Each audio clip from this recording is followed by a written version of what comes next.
So, maybe we can do things in reverse today for our session and start with Derrida and then come back to being in time, if that makes sense.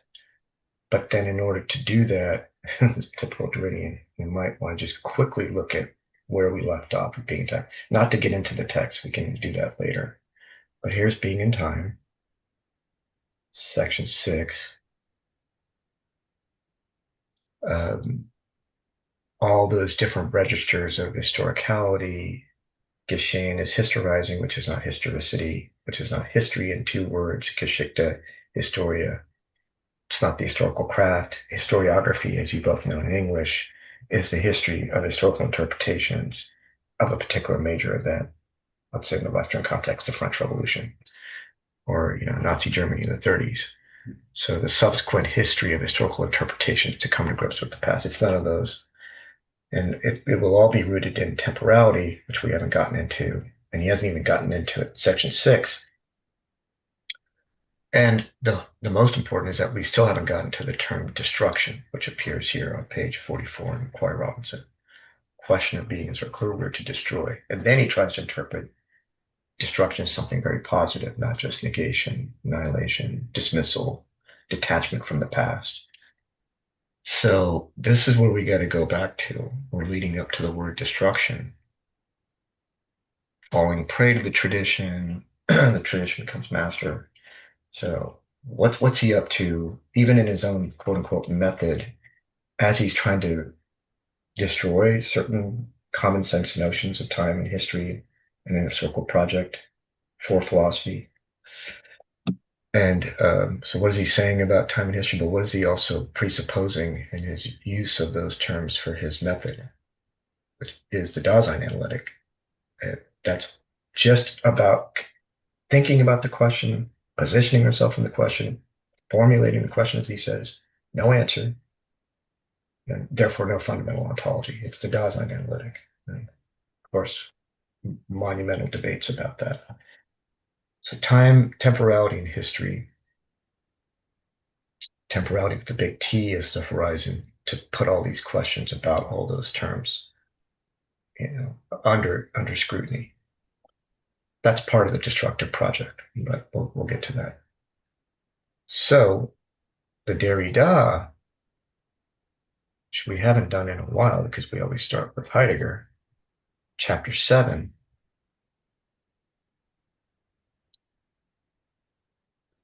We go back to the beginning of chapter 7, which is right here.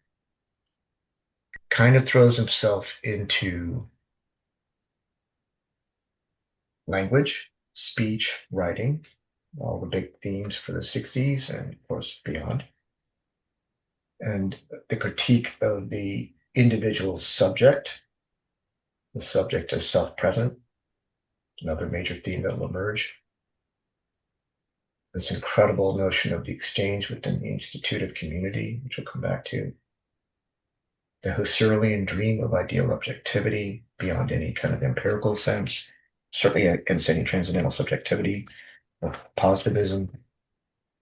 So that's how it began, but we left off here with Fink, or sorry, even before Fink. This, I think I recall both of you debating this question of the juridical failure. That was what happened last time in terms of the session. So here we pick up when considering the de jure purity of intentional animation. Oh my. Husserl always says that the linguistic or graphic body is a flesh, a proper body, Lieb.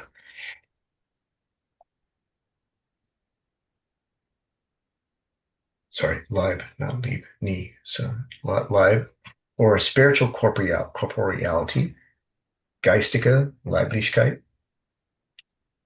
From then on, writing is no longer only the worldly and mnemotechnical aid to truth, whose own being sense would dispense with all writing down. And, yeah. So if you recall, at some point he's going to make his massive critique, especially in grammatology, but prior, speech and phenomenon, different essays in writing a difference. of the speech writing hierarchy. Speech is presence, self same subjects, it's simultaneous. Here we are talking, we hear each other, you receive it, we're speaking, we're born into the same language. So presumably we have some sense of what's happening. It's all there and it's great. And that's the best record for what's happening, especially for something like the recording of truth. You want everyone to just live forever. And that's the ideal place to be. So we'll never have any misinterpretation. Writing is inferior. It's the copy of that copy. So the words in the spoken sense, copy of the mental idea. Aristotle, writing is the copy of the copy. So it's derivative. It's bad. It's impure. It's dead. There's no author. You can't ask him what he thinks. She thinks about what she said in terms of what was written down. That's the history of everything. Speech, writing hierarchy, all the binary oppositions, living and dead, presence and absence, you know, totality, dispersion, dissemination, all the oppositions in the history of the West. But here, it's interesting. That's the later Derrida. So that's the full blown later 60s on deconstruction. What's going on here? The graphic body, spiritual corporeality. The heck? And there's a reference in grammatology where it's another person you might want to look up, Andre Leroy-Gourhan, not as famous as all the prior generations, Levi-Strauss, Kojève, Hippolyte, Merleau-Ponty, Levinas, the generation before Derrida, Foucault, and Deleuze. But a physical anthropologist slash archaeologist of the prehistoric era. Speech and Gesture is the English translation of a volume of work that took place from the 30s to the 60s. And I don't want to simplify what this guy's up to in terms of prehistoric inscriptions in caves, for example. But if you want to look at it in a positivistic sense, we're advanced as moderns. Wow, what a bunch of primitive proto Homo sapiens, whatever they're up to. Who knows what the hell they were doing? Durkheim has things to say about this, or what those inscriptions and animals and structures mean.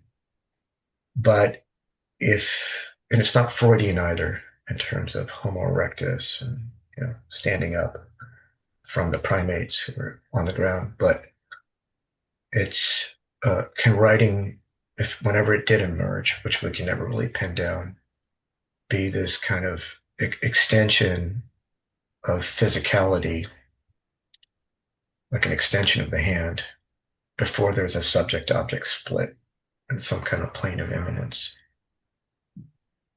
Well, that's really bizarre, first of all. It's like an extension of thought, but it becomes physicalized, like your physical hand. Like the first apperception that you have a hand and you could do something with it. Well, what's the difference between that and writing just being extension, even though it looks detached because it's apart from your body? So that's one issue. But he also wants to look at the neurobiological mutations that might have had to take place, whatever access to science he had back then, to do a lot of speculating about, overturning every single assumption we might have about the speech writing distinction. So Derrida, I think, finds something of interest there, as we'll see here. But the whole point is maybe we need to suspend every intuition of what we mean about writing, most notably that it's just the physical text that we're reading, or it's the physical visualization of the invisible oral speech that occurs in sound. Whatever people want to say. I mean, the most commonsensical notions of writing, like, look, we're reading this text. That's a written text. I'm talking. Wow, big deal. Rather, let's see what he says here. It's going to be hard to get into the footnotes, which are all important. But if we can at least make our way to Bachelard's Bibliomenon, then we might be okay. But what does he say here? The possibility or necessity of being incarnated in a graphic sign is no longer simply extrinsic and factual in comparison with ideal objectivity. It is a sine qua non condition of objectivity's internal completion. Let's not get bogged down in idealism. Let's not get bogged down into an intuition of what objectivity can mean, perhaps the external thing in itself. that has an objective, valid existence, independent of any subjective interpretation. Cartesian dualism, subject-object split. Because the idealization of objectivity seems to overturn all that. The geometric proof, not in the mind of the first geometer, and not the eventual working out, probably through some initial errors until it got instituted and the proof works, then it sticks, and then it escapes its locality, it frees the ideality finally, so it can get transmitted, and everyone can play around with it, repeat it, and repeat the same steps. But you don't want the original geometer just to keep the thing in their head. It has to be written down. But the writing down is not just the copy of that original completion in the head. Socrates would be ideal, but he never, as Nietzsche said, wrote. So, yeah, Paul. It has to be written down in your head. I think that's the point he's making. And then there's a passage in Kant where he's talking about the schemata, and he uses the metaphor of drawing it in your mind, Right, and exactly. quite specifically uses that metaphor. So it's Well, there in Kant, this idea of writing in for the sure, schema. absolutely. Schema means diagram. Exactly. But also in the schematism of the first critique, it's that mediating representation, which is neither sensible or empirical, but you need it to connect the ideal and the Yeah, real, at least in terms of the concepts yeah, that we have transcendentally to organize our experiences. Time is a determination of that. Heidegger, in the very next paragraph, is going to pick up on this and say it's a schematism. But he goes, Kant shudders from that. It's an art buried in the soul for which, he recoils from. It's yeah, a secret yes, that's withheld from us. Mostly because we're not talking about the a priori intuition of time is not a thing, but something necessary to organize all of our experiences, certainly all of our representations. But yeah, it's writing in the head. But he's gonna critique that and this fascinating thing about incarnation because the myth is that we want to tell ourselves about the original genius that it's already written in the head. Oh, Mozart, like, oh yeah, I don't need to write this down. It's scribbled and it's already written in my head. You just have to that's not how it worked for him either. Even though he could be a pure genius in his world. But we'll come back to that. Thank you, Paul. Yes. The main thing is to get to the think and then see how this could be the early articulation of all the major themes of deconstruction. The other thing we might want to bracket is Saussurean linguistics. And he's going to come at that also in different ways throughout different writings, as you know. But just so we're on the same page, there a signifier is that speech or written encryption that corresponds to the mental object or the thing, cat, either spoken or written, corresponding to that furry. Michael, I don't know if that was a dog or a cat, but it was a very interesting character. that is a dog. Okay, So so yeah. there you go. Maybe is that the incarnation of the written sign that appeared there that we're now articulating? Do you want to invert it? We're talking about it. We saw him. But anyway, the correspondence is itself arbitrary because the unity takes place in terms of the formation of signs, and then the differentiation of signs is internally closed in a language, but open and suspended at the same time. That's already pretty profound. Great. It's not, let's don't believe that our words have any natural correspondence to actual things. Of course, it's arbitrary because different languages have different ways of saying different words and utterances to talk about the same thing. Your dog. Um, anyway, there's a lot of arbitrary, but here I think there's something so profound that's taking place here. It's a phenomenological backing away from even a description of that in its naturalistic sense of some kind of system. So what is he getting at here? As long as the ideal objectivity is not, or rather cannot be engraved in the world. So that part can't come into the world as an inscription. So there's no point in talking about sign formation between signifier and signified. As long as ideal objectivity is not in a position to be party to an incarnation, I mean, even the suspension of sense of naming the incarnation, the logos, the pre-existent logos in John is the word Jesus doesn't appear there. He comes up later in John, and of course the other synoptic gospels. But you don't want to say what that embodiment is in the purity of sense, as if it's born as a totality. I think this is funny. It's funny. Maybe is it intentional? Is more than a system of signalization, or an outer garment. Why is he talking about? Is that the Shroud of Turin? I know I'm going off here, but you know, there's no subject object split, and there's no simple sense of what he means by here about embodiment for either himself or him on Husserl. An ideal objectivity is not fully constituted, at least not yet. Therefore, the act of writing is the highest possibility of all constitution. You want the mental transcription written in your head first, and then the physical act of writing it down, or we got this Leroy Gohan problem of extendedness in a phenomenological suspension of any subject-object split. It's the actual appearing of the writing, the act, as the highest possibility of all constitution. Not that any written text is going to be some solid enclosed thing. Maybe we can leave math aside and proofs and deductions. He's going to mention culture and art and literature in a second. But through Husserl, just is writing the highest possibility of all constituting. A fact against which the transient depth of ideal objectivity's historicity is measured. So again, we don't have a sense of what that word historicity means here. That's not an historical origin way back when the first proof emerged and it was there and ready made, and then it gets transmitted. What Finks writes about speech in his excellent transcript of the origin, his version, is a fortiori true for writing. So he's going to take Fink on Husserl, but move it to his concern about Derrida, his concern about writing. But here's Fink. In sensible embodiment occurs the localization and the temporalization, temporalization. I'm not sure if I'm pronouncing that right, either in the French or the German, but it's not a German term, which is temporalization with the umlauts, of what is, by its being sense, unlocated and untempora, die Frage.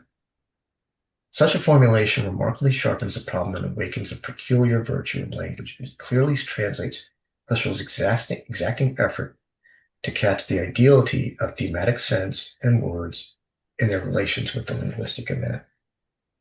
And here's the long 92. Should I do a quick read of it? Is that okay?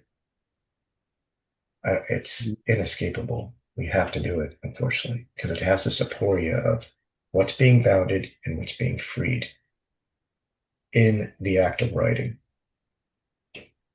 So you might think enclosure of the thought and presence in a bounded, embodied, finite, circumscribed sign or structure on the page.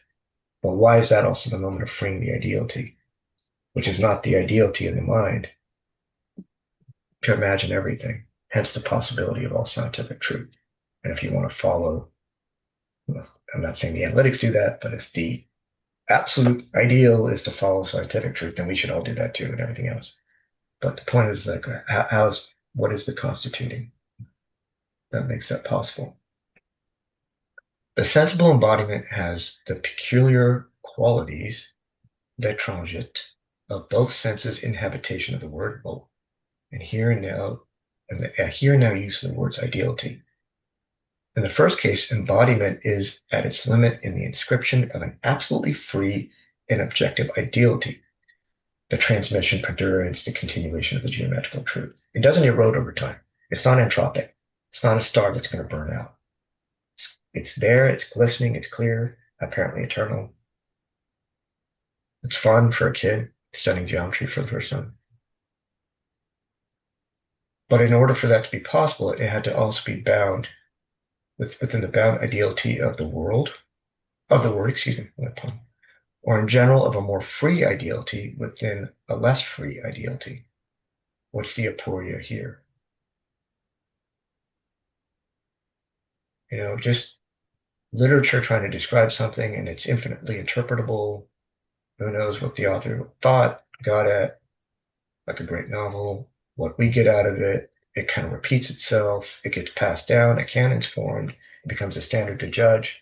As Kant said, its nature gives the rule to art. But that nature is not just scientific genius when it comes to things like fine art. Anybody can retrace the steps of Newton once they figure out what he was the first to lay down the laws for his motion and gravity. But once it's out there, you can kind of like, oh, okay, that's how you get from here to there, and it sticks. You can't do that with Van Gogh.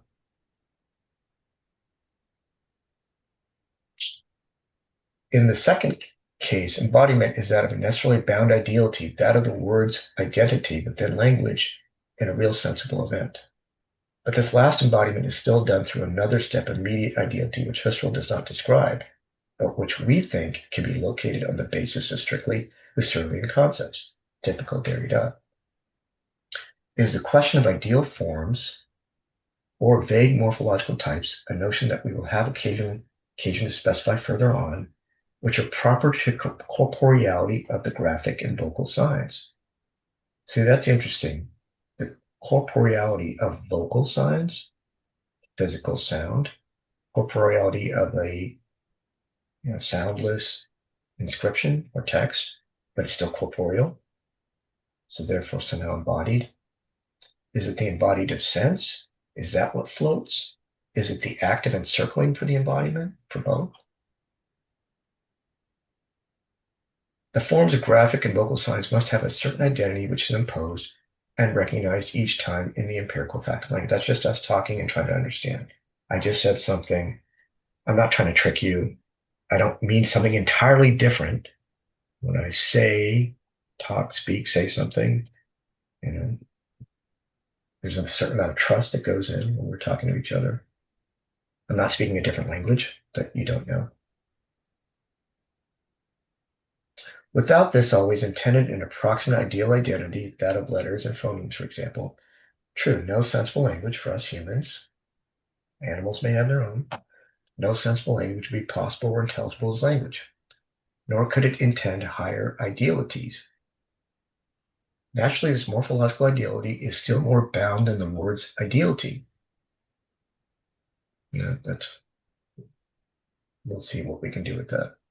The precise place of the properly termed realizing, realisant, embodiment is ultimately, therefore, the union of the sensible form with the sensible material. There is some schematic. This is also a return back to the schematism, as you said, Paul. This question of the embodiment or mediating representation between the sensible and the material and the empirical material. A union traversed by linguistic intention, which always intends explicitly or not. That's just intentionality. Linguistic incarnation and the constitution of written scriptural space suppose, then, a closer and closer interconnection of ideality and reality through a series of less and less ideal mediations and in the synthetic unity of intention. The intentional synthesis, look at this, is an unceasing movement, we finally get there, of going and returning, that zurück, returning and going, that works to bind the ideality of sense and to free the reality of the sign. Each of the two operations is always haunted by the sense of the other. Each operation is already announced in the other or still retained in it. My goodness, this is not dialectical. There's no word trace here, his very famous word to trace. Still retained in it, announced in the other, both meeting each other, haunted, spectrality, beyond absence and presence. Not just the interconnection of ideal and real, but is this the interplay, so to speak, not of the written thing in the head before it becomes the exact proof on the page, something else, type of relationality in which the other actually fortifies. So is it the process, it's open interpretation, is this the process of writing itself, externalizing the thought as an experiment and a recursion and iteration till it gets somewhere? I don't mean just writing a text and having to edit it. The actual writing down and the relationship that one might have to the embodied sense that takes place in it. Is that what he's talking about? Or is it about just the relationship between, before you trust both, the graphic and the vocal signs in the language you live and work in, like we're doing now, before you get into that level of acceptance and trust. Is he talking about something prior that you can't use within the system to describe that prior moment?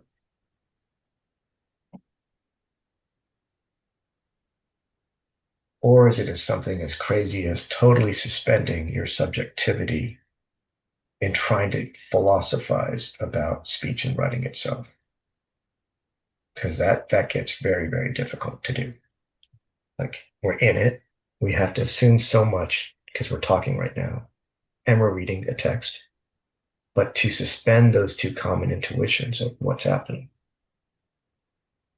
So I think it's all just an early Yes, sense that speech and presence cannot be trusted. Yes, Paul. the first person is an act of writing. It's an act of narration. So the subject is already inscribed in a kind of writing. And I think Mm-hmm. it's important not to emphasize so much the writing as inscription, although he does, that is part of it. It's also writing as discourse. It's writing as in fictional writing, creative writing. And I think he's always using it in that double sense, Mm-hmm. referring not only to drawing and inscription, but also to the literary process For of sure. creating the So world through language. because the third term that Not in an appears, idealist way, but as an essential constituent of the way the world is. That's why right. he's a realist. And would you say the third term that emerges later is arche writing to describe that after the And I inversion of think speech and writing he takes place? struggles to find a term for it. Yeah, he struggles to find a term for it because an everyday language word for this.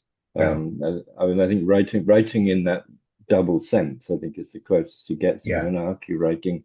He's already doing other things when he brings in anarchy writing and questioning this whole idea of beginnings and principles and things. So he's moving on with that to another to a more sort of metaphysical critique. But then one thing that I think is really important here is he talks about letters and phonemes. Mm-hmm. Phonemes are not sound. Phonemes are constructs in the mind. Mm-hmm. They are written. They are written as well. The phoneme is like a bundle of sounds that are put together and arbitrarily connected as being as united. It's a set. Mm-hmm. So I think it's really important that he uses the word phoneme set, not the word sounds. Mm-hmm. And Yeah, because that's why that would be phonological as opposed to phoneme. it's fun. It's phonology, not phonetics that he's talking Yeah. about. And that's what Saussure's talking about. And that's why speech is a kind of writing in Saussure. And I think Derrida gets Saussure wrong because I think Saussure understands exactly what Derrida is saying, whereas Mm. Derrida thinks that he doesn't. Well, that's the intentional misinterpretation that launches his departure, but it's based on a false interpretation of Saussure that gives more credit. But yeah, thank you for the clarification. But I guess the question here is this aporia of binding and freeing, like that last sentence, enchaînement, interconnecting, the relatedness, the movement, which will become the event of difference. It's a difference versus difference, which can't be sound in speech. So writing does take on, at least later, when he starts to articulate difference. But here, this question of binding the localization, which is the encrusting of the sense, but the freeing of the ideality is the freeing of the possibility of tradition that will repeat itself. That's the aporia here, at least with regard to historicity, which is what I honed in on. I think is what's happening here. Ideal objectives, historicity is measured. That's the line above the think. But here you see this movement, the binding of the ideality of sense, as you said, writing in the double sense, and not just a typical speech writing hierarchy. Phoning is not sound per se, but you said something it was amazing. That quite is it as radical as sound itself is a form of writing. Or sorry, speech is a form of writing. Thinking is a form of writing. And you don't need sounds. And thought is not just silent in that sense. I mean, it's not the vocalized sound of the thought, but in fact, the thinking itself is a form of writing. But unless it gets externalized into a and it has text, it doesn't become an materiality. inscription. And maybe that's It the has whole. materiality, It not hasn't for. just in terms of synapses and Or electricity can in the I? Can brain or we whatever, say but it's actually corporeality? it has corporeality in the sense that Derrida is using it here, in the Yeah, sense that a phoneme has corporeality. yeah, and then incarnation and not the shroud on the body that And gives in us the I mean, evidence. it's interesting. He uses this Christian terminology of Not incarnation. bad for a 31-year-old I, Sephardic guy. Where does he get me? Husserl, of course, with his has his history, but I yeah, mean, because he's getting it from people like Hippolyte who are sort of yeah, for steeped sure. in a sort The of Benedictine, Catholic exactly, tradition, absolutely, definitely. And whoever else might have been floating around that we don't really name, the Maritans and the Gilsons, and many as, others. Yeah, many as others. dominant figures. So recur, But later on recur. something I'm wondering. I think this footnote is really, really important. I think it's almost the center of the whole essay.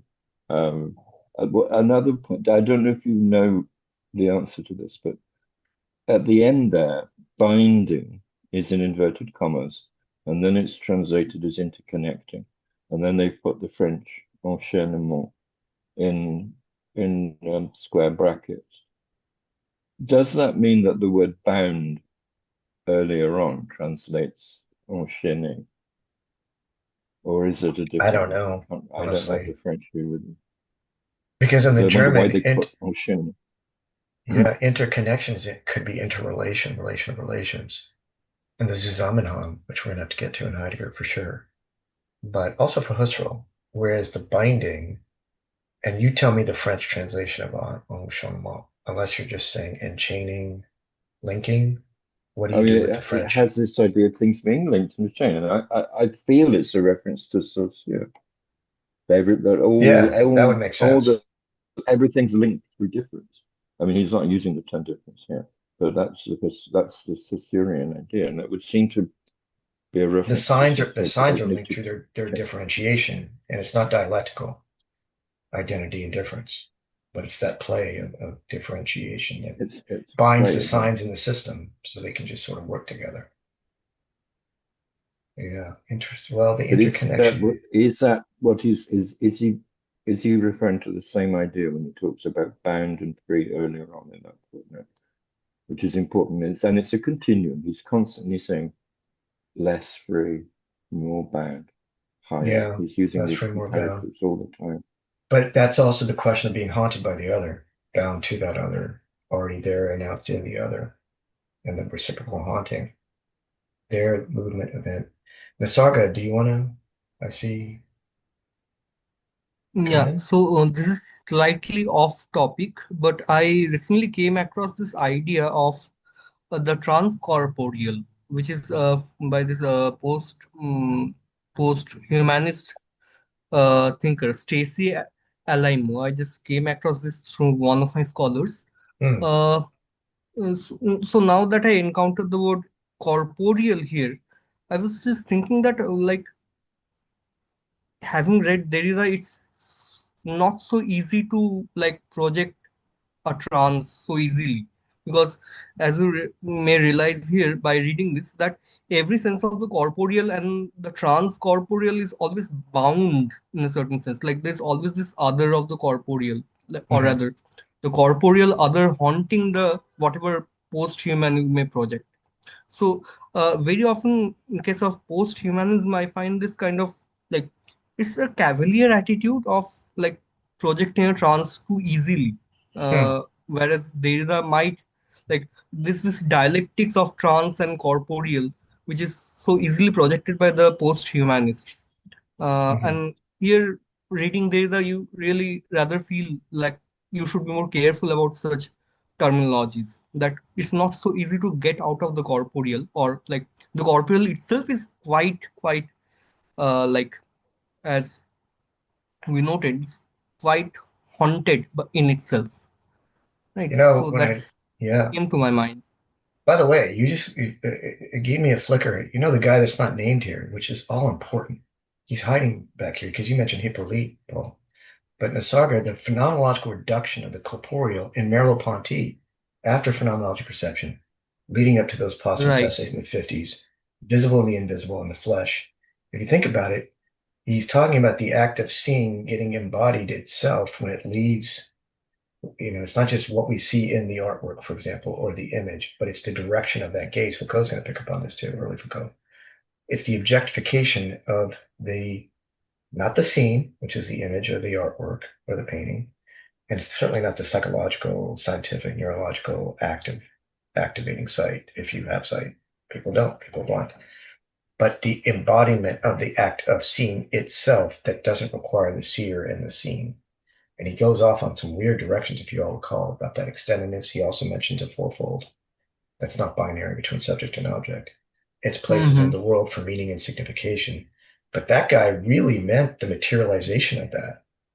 And you can say, well, he's a Mm-hmm. pre-post-structuralist. He didn't get into structuralism. He certainly got his phenomenology, but he's doing something that's really, doing what Heidegger couldn't really do, which is to get back into this question of the body. Although Heidegger does have this, as you'll see later on, in Being and Time.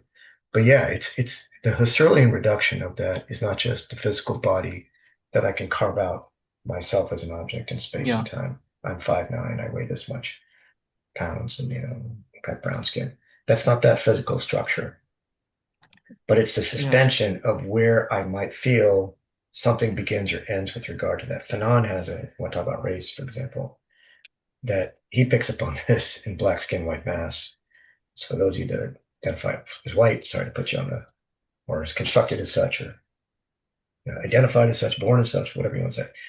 But when the person of color in an all white room reaches out just for grabbing something at the dinner table and sees their own black or brown hand vis-a-vis the white space, is like that strange phenomenological extendedness that has nothing to do with whether I believe I'm black or brown, and let's say a lot of other people are white. So I recall that. But that whole point is that you're right, the corporeal, if Derrida is taking this question in Husserl, which just gets innovated in Merleau-Ponty, but he's bringing it, as Paul was saying, to the question of his interpretation of Saussure, for sure. But if we want to just keep reading, corporeality of the graphic can't rely on the speech writing hierarchy. The double displacement, speech is the representation of the mental image, thought, Aristotle. Writing is the copy of that representation through speech of the hidden mental image, therefore derivative inferior. You have two places displaced from the mental thought, and the written text itself is supposed to be dead. It's there, static. It's not a living speaking subject, but we living speaking subjects can interact with it. That's the traditional way of going about it. Derrida has to upend all that. But how is he doing that? Let's just continue here with this. Remember, he translates Husserl's exacting effort to catch the ideality of thematic sense and of words in their relations with the linguistic event. But does not this formulation permit linguistic embodiment to be understood as taking place outside the being sense of ideal objectivity? For example, a geometrical structure, when you first look at it, it may look like it's a written structure, but it represents the ideal containment of a truth that gets passed down if you can repeat it, and the sense is secure. But is he talking about, he's obviously talking about something else, because we're not trying to celebrate geometry here or say how it works in any kind of mathematical scientific way, and or the philosophy of that scientific mathematical explanation of why this is so great and it secures truth and it's wonderful, etc.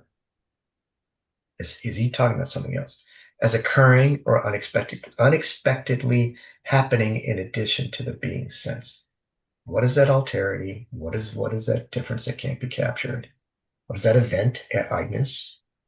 Certainly can't be anticipated, because that'll bring it back to presence and the protension and force that alterity into some kind of present subjectivity that already has ready-made sense. A superficial notion of the future, as Heidegger would say, when we get to that. Does not this formulation give the impression that ideal objectivity is fully constituted as such before and independently of its embodiment, going back to the non-written non-appearing mental thought, silent or not, or rather before and independently of its ability to be embodied.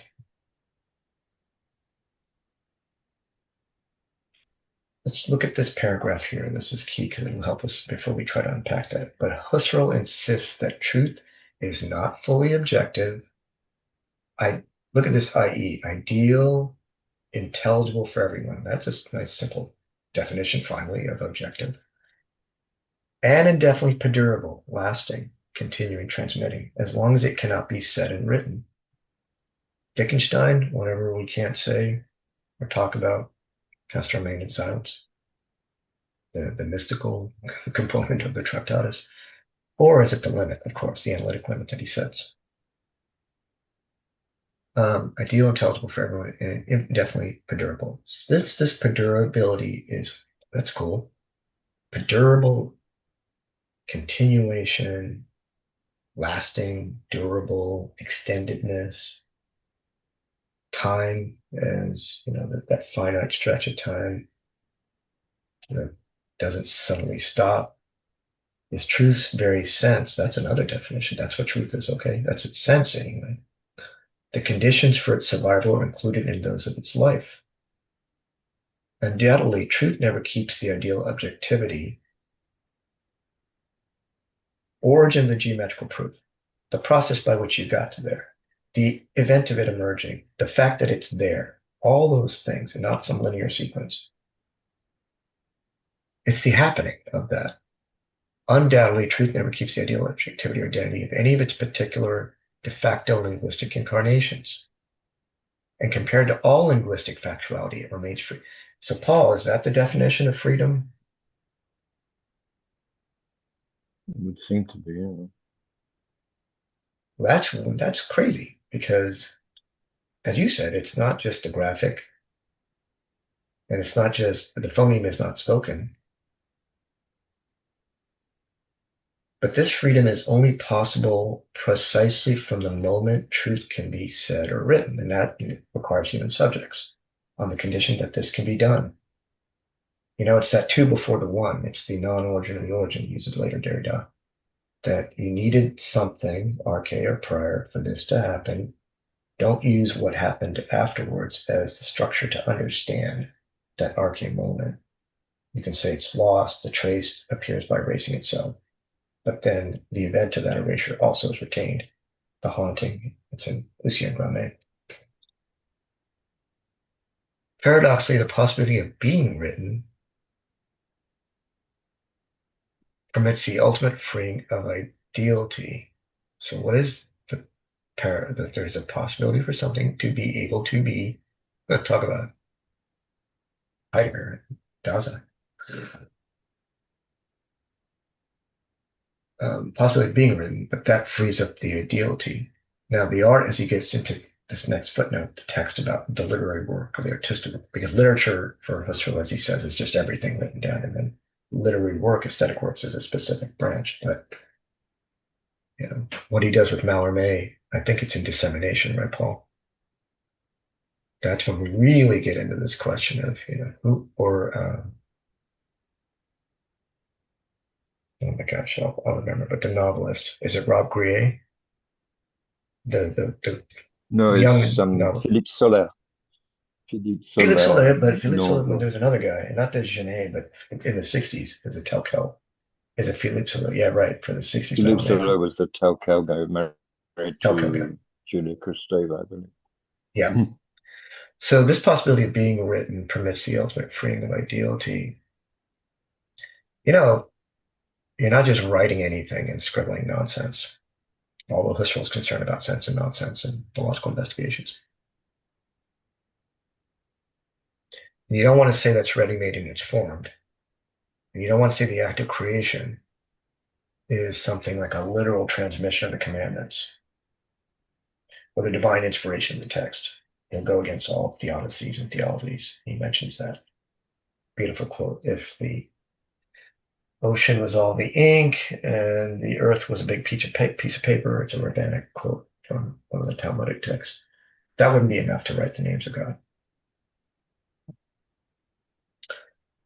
Therefore, we could all but reverse the terms of things formula. The ability of sense to be linguistically embodied is the only means by which sense becomes non-spatio-temporal.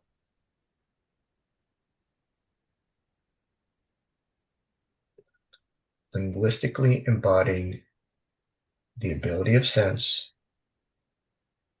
whenever sense can occur, is the only means by which sense becomes non-spatio-temporal. So it's not going to be located in an origin or in history.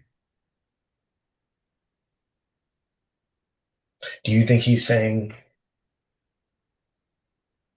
the weird thing that happens in Saussure's system is it the birth of the new sign, which is the birth of the new unity of some kind of signifier and signified, and therefore an addition to the system, but the system has to be closed because you can't have a sign unless it's differentiated from something else, which is purely arbitrary. It's not a metaphysical kind of substance that allows for this. Because it is a living community, for one thing, language. But more than that, you can't just enter the game, so to speak. Even for a kid, you have to constantly correct their pronunciation, their grammar, and also what they necessarily must say language. And then if they ask what something means, then you can try to venture into various levels of that. But it's the game that we have to enter into, in which the rules come along, either implicitly or explicitly. Until someone asks you to talk about the rule, then you can do that meta reflection too, depending on how old the kid is. Not all cultures do that, by the way. And not all cultures do that. And he picks this up with Levi Strauss. He goes to Some town. cultures just leave the kids to work out the language for themselves, which is quite interesting. Mm-hmm. Mm-hmm. Yeah, that kind of discipline and punish. Let's try to end here because I'm dying to get to. And the unfortunate thing is that your issue, Paul, about the literary work occurs here in footnote. Can't even read that. 93, I believe. But let's pause here and open it up a bit, see what you all think. Because ideal objectivity can essentially inform or shape the body of speech and writing. Here we go. And since it depends on pure linguistic intention, this is cool. That's phenomenological. Linguistic intention, radically independent of sensible spatiotemporality.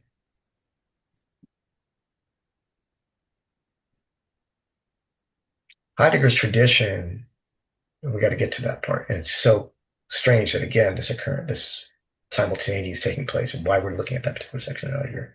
Why do we get stuck there? That the institutive community that's broader than all of us in this text here in Derrida. But you have this intention that's independent of sensible spatiotemporality. It's not the present scholarship about the past and why we need to have that understanding to not only make sense of our present scholarship, but to have some understanding of that past text, like Aristotle. You don't want that tradition to master our present like that. You want that Nietzschean, untimely. You want the monumental histories, and you want all those different variations of it that exact our kind of freedom or will to power. This means that a specific spatiotemporality is prescribed for communication and therefore for pure tradition and history. A later Derrida, history, nationality, bounded entities of any kind. Racial identity, he's talking about later. Talk about Heidegger. Anthropomorphization of history, only the human history is history. End of history. Spatiotemporality that escapes the alternative of the sensible and the intelligible, from the empirical and the met-empirical. Consequently, truth is no longer simply exiled in the primordial event of its language. What's going on there? Its historical habitat authenticates this event just as the proto-document authenticates whether it is the depository of an intention, whether it refers without falsification to an original and primordial act. In other words, whether the linguistic event refers to an authentic act in the Husserlian sense of the word, because it establishes a truth value, is made responsible for it, and it can appeal to the universality of its testimony. This isn't the Kantian problem of what makes knowledge possible based on experience, given the certain limitations inherent within our reason to know things, certainly the thing in itself, but also frees up some kind of trust or authenticity that we can judge our own judgments, so to speak. Can't throw the baby out with the bathwater with Hume in the critique of causality. Not that that's Hume, but let's just say that's after you critique causality. What do you do after you critique causality? Got to get some footing again, some grounding again. So let's leave that aside. What's going on? What's happening here? Someone can help us. Truth is no longer simply exiled in the primordial event of its language. So it's not exiled. Its sense is appear, is the predurability. It's not objective unless it's said and written, so it can last and survive.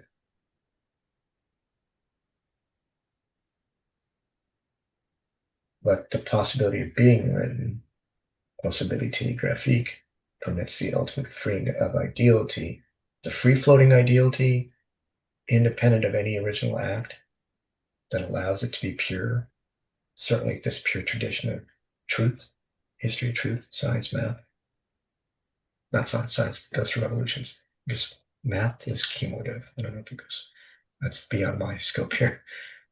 Mathematical revolution, I don't think so. But scientific, physical revolutions in physics, of course. Um,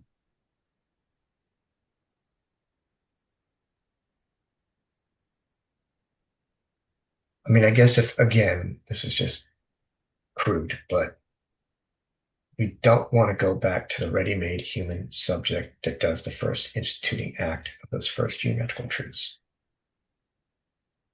Or take Aristotle on his syllogism. Once that's laid down, and that's the foundation for logic until you get to the 20th century. It's not that first laying down or writing down.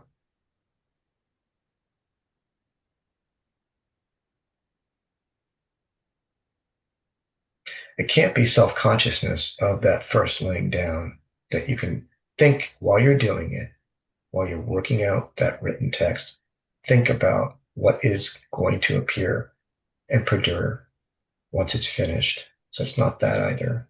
When we talk about intention.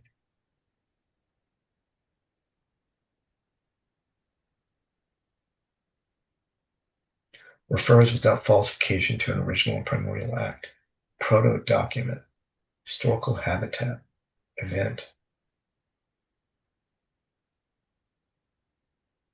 That last piece, okay, once it's established, then there's a certain amount of responsibility, and then there's an appeal to the universal sense that you can attest to it as having any kind of value as truth.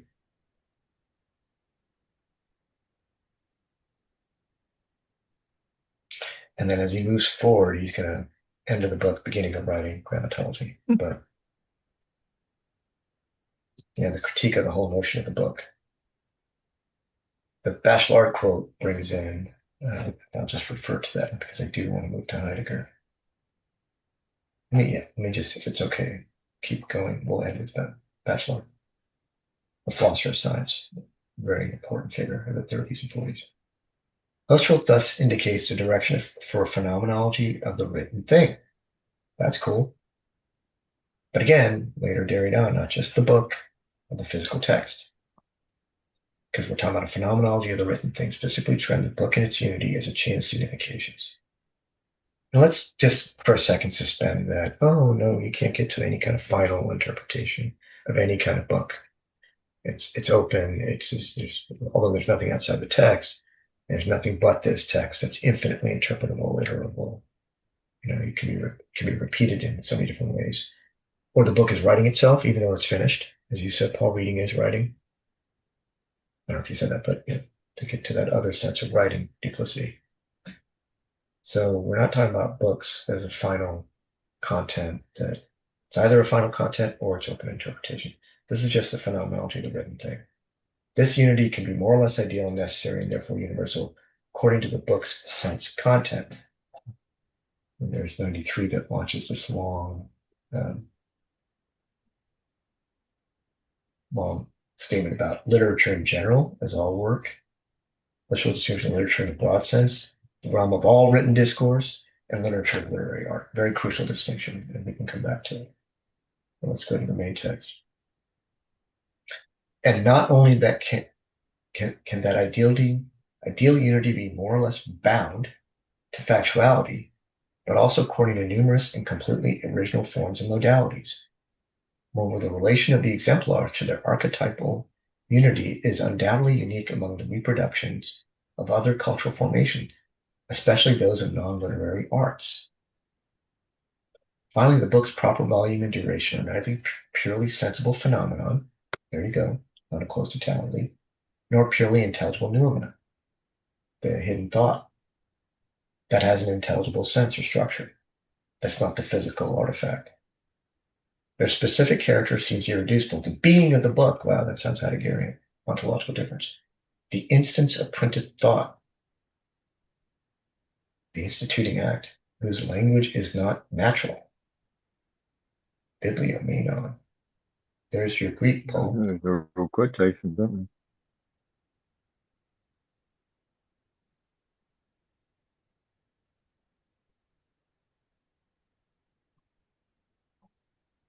I'm just going to, although that refers to his L'activité rationaliste de la physique contemporaine. That's 51, but you may not know who this figure is, Gaston Bachelot. But the philosopher of science is the idea of the epistemological rupture, discontinuity, before Canguilhem, before Foucault picks up on it, Daniel Foucault. He started this, but let me just take us to this paragraph here because I think it really kind of gives us something concrete to work with, given how abstract everything else is. From the first perception, here he's done talking about literary works of art, a work of plastic art as such, whose ideal value is primordially and intrinsically rooted in an event. There's a sort of immediate reduction of factuality, which permits next the neutralization of the necessary imperfection of reproduction. Here's not the place to prolong the analyses of aesthetic perception and ideality. Husserl is content to situate their domain and to define preliminary, indispensable distinctions. He proposes some analogous distinctions in the cultural sphere of politics. I mean, this extends to everything now, not just the literary work of art, literary or non-literary works of art. He proposes some analysis in the cultural sphere of politics and strives to bring to light both the ideality of the constitution of the state. Wow, that's cool. So when you take, for example, the constitution of the state, of the national will, any intention of any structure or text, and the originality of its boundedness to the factuality of a territory or nation, within which the Constitution can be indefinitely repeated as its ideal validity. Constitutional literalism, Michael, the founding fathers of any country, whoever architects their constitution in a nation, the binding effect, the belief in the factual binding of the text. Okay, that's going into that realm, which we can be highly critical of, obviously, given what's going on in the world. But what are we talking about with regard to, I guess, the origin of the book itself, the idea of the book, the being of the book? It is unnatural. Dare we say it's a monstrosity? And it is extremely oppressive, as would any constitution or any commitment to a national identity might be. So I'm going to pause here. Does anyone want to? I mean, I think here the point that Derrida is making, consonant to a lot of political and art criticism of the day, is that politics and aesthetics go together. And so we see it here labeled as such by Husserl. The implications, says Derrida, that I'm pointing out here vis-a-vis writing and meaning also have their application in the artistic and political space. Husserl labels it and moves on. And Right. perhaps unsaid from Derrida, we ought not move on. Yeah. So, Well, Goethe's Faust will be repeated in so many other forms, the Faustian problem. But once it's instituted in the German language, which of course we all know is very important for the formation of, kind of the use of the aesthetical, political, and formation of the nation as an identity. yeah. For me, this section and that footnote, Paul, that you pointed to, I think it's 93. I need new reading glasses. 92. It's as a Heidegger person, it's extraordinary how close we are to language as the house of being here at the bottom of that quote.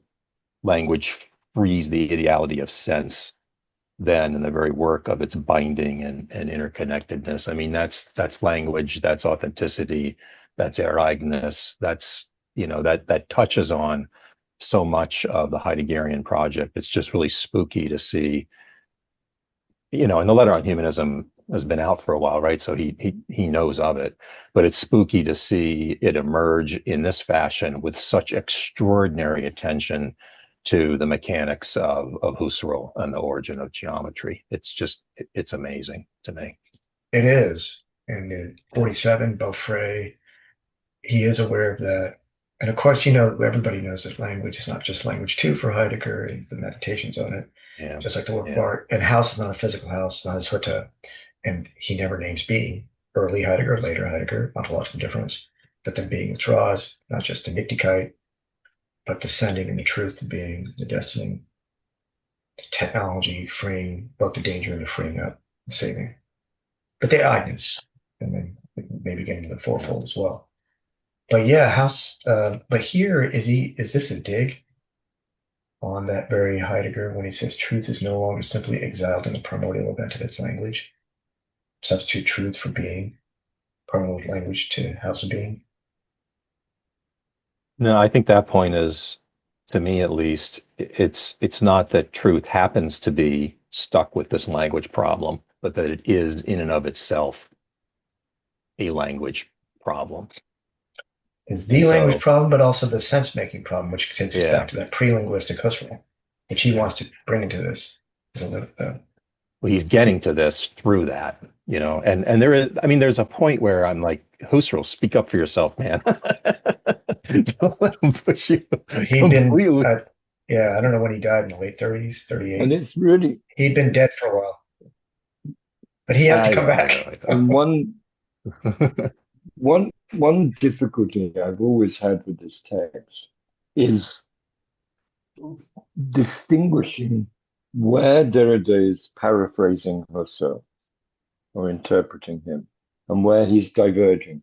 And he sometimes seems to do it very subtly, often within the course of one single paragraph, or even one sentence.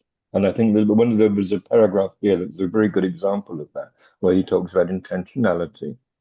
And he says, it's this one. He says, Husserl thus indicates the direction of phenomenology of the written thing. Now, the written thing there is Derrida. That's Derrida editorializing. Husserl's just indicating the direction. So that makes you read the whole of the previous paragraph in a different light, right? As showing you the direction in which Husserl is driving, according to Derrida. So there's a lot of complicated there's a kind of dialogue going on with Husserl, which, as you say, Husserl can't respond to. It's like that dialogue with Freud in Yerushalmi. And I think that, but I'm increasingly coming to think that Derrida's doing this deliberately. He's deliberately fudging that divide between interpretation, between paraphrase and supplementarity and all of that. He's doing it He's to doing to Derrida. It's Husserl's not just text what Husserl is doing to things in general, psychology, Yeah. subjective, yeah, mathematics, anything and everything, all idealities, all reality. He's doing to Husserl what Husserl does to. But what you just said, Paul, and he's embodying his that's what sort of take on Derrida did not epistemology. get institutionalized because of this behavior. That's why the French system couldn't stand it. Either what didn't meet the scholarly norms of you should quote, you should cite, you should refer, you should separate your intention from. It was this doubling, as you said. Um, Yeah, but on the other hand, not put. he quotes when he quotes, and he does say Husserl says this, but then he should be able to refer to the text, and he doesn't. Although he does have the footnote 93 in the origin in general, it And doesn't he's say still where. partly scholarly in this. He's still partly within the traditional scholarly method here. That's why Yeah. he Here. puts in these long footnotes. But he undermines it because the footnotes sort of undermine what Yeah. is said in the text, and he introduces completely new ideas in a footnote. I mean, he's already doing Derrida kind of tricks with the margins, even at this early stage. Which he didn't do in the Genesis of Phenomenology essay that was only published much later. He was embarrassed to do it, his Yeah, master's okay, yeah, he didn't do text. it. Yeah, That was he just didn't do that. But straightforward, but like then that a wasn't intended to be published. no, But that was that it. intended to be published, no. And also it had to be edited because of the work that it had to go through for the approval. This is just him launching himself. Yeah. So So Didn't. this is his sort of first. I mean, it does help understand some of the later, for me at least, situate some of the later works of Derrida. If he were to reread this, I could see him saying, "Oh, you know what? I'm setting up a straw man, but you have to. It's logical, quote unquote, in terms of the implications that I'm seeing in the text of Husserl's, and yet it is a straw man, but I have no choice but that it be a straw man. So in the future, maybe what I'll do is I'll go in the direction of Gla. You got a text right. on the left and a text on the Or right, and the meaning is dissemination. Or is an interplay. dissemination. What he does with Mallarmé, dissemination. He plays Yeah, around there for sure. yeah, Well, And Mallarmé's okay, idea of a but book. is everything the straw man in this model though? The first geometer is a straw man. Is being made of a straw man, and when Husserl is taken to the origin of yeah, yeah, geometry. yeah, yeah. And Heidegger is everything is the straw man to him except him. The history of metaphysics leading up to yeah, Kant and Hegel and Descartes and plastic metaphysics, etc. yeah. So, is it okay to pivot there to see what we can, what we find in those paragraphs on freeing ourselves up from freeing ideality, the boundedness to the tradition? That's exactly what we find. If I can stop sharing here and bring up Heidegger. Those of it, Michael, you said as a Heideggerian, I don't know. I didn't make a chronology of this, but the early 90s lectures of Derrida I saw, which of course was a reckoning always his whole life. Heidegger haunts me as a strict father, quote unquote. But the Aporias, as you know, Paul comes out in 94, and Inspectors, and what was he doing? What all came out then? Gift of Death. And then in the French, Given Time 2 was also at work, but not published yet. Many other things. But this is the early 90s period. And then back then, at least in the American context, when we were surrounded by this whole Derridean culture, mostly by literary people, not philosophers, actually all literary people, uh, it wasn't fashionable to go back to Michael Lee, either the later Heidegger or and certainly not the earlier, because then when the later is being, the scholarship is flourishing about the later Heidegger. And of course, what's being released in the Gesamtausgabe. But once you go with Derrida without really understanding what he's up to, including himself, it's not fashionable to then say, well, Heidegger, but you just said Husserl should speak for himself. Heidegger should speak for himself against Derrida. That's what I Yeah. recall. But then it turns out that it's not just we can understand Heidegger more clearly, and that's suspect, but not only is Heidegger the straw man for Derrida, but there's actually a lot more here than you might in 1927 than you can possibly find in what Derrida is up to in the early 60s. But let's see. I mean, the jury's out. What's happening here? Again, this is not this whole group is not about is Derrida right about Heidegger?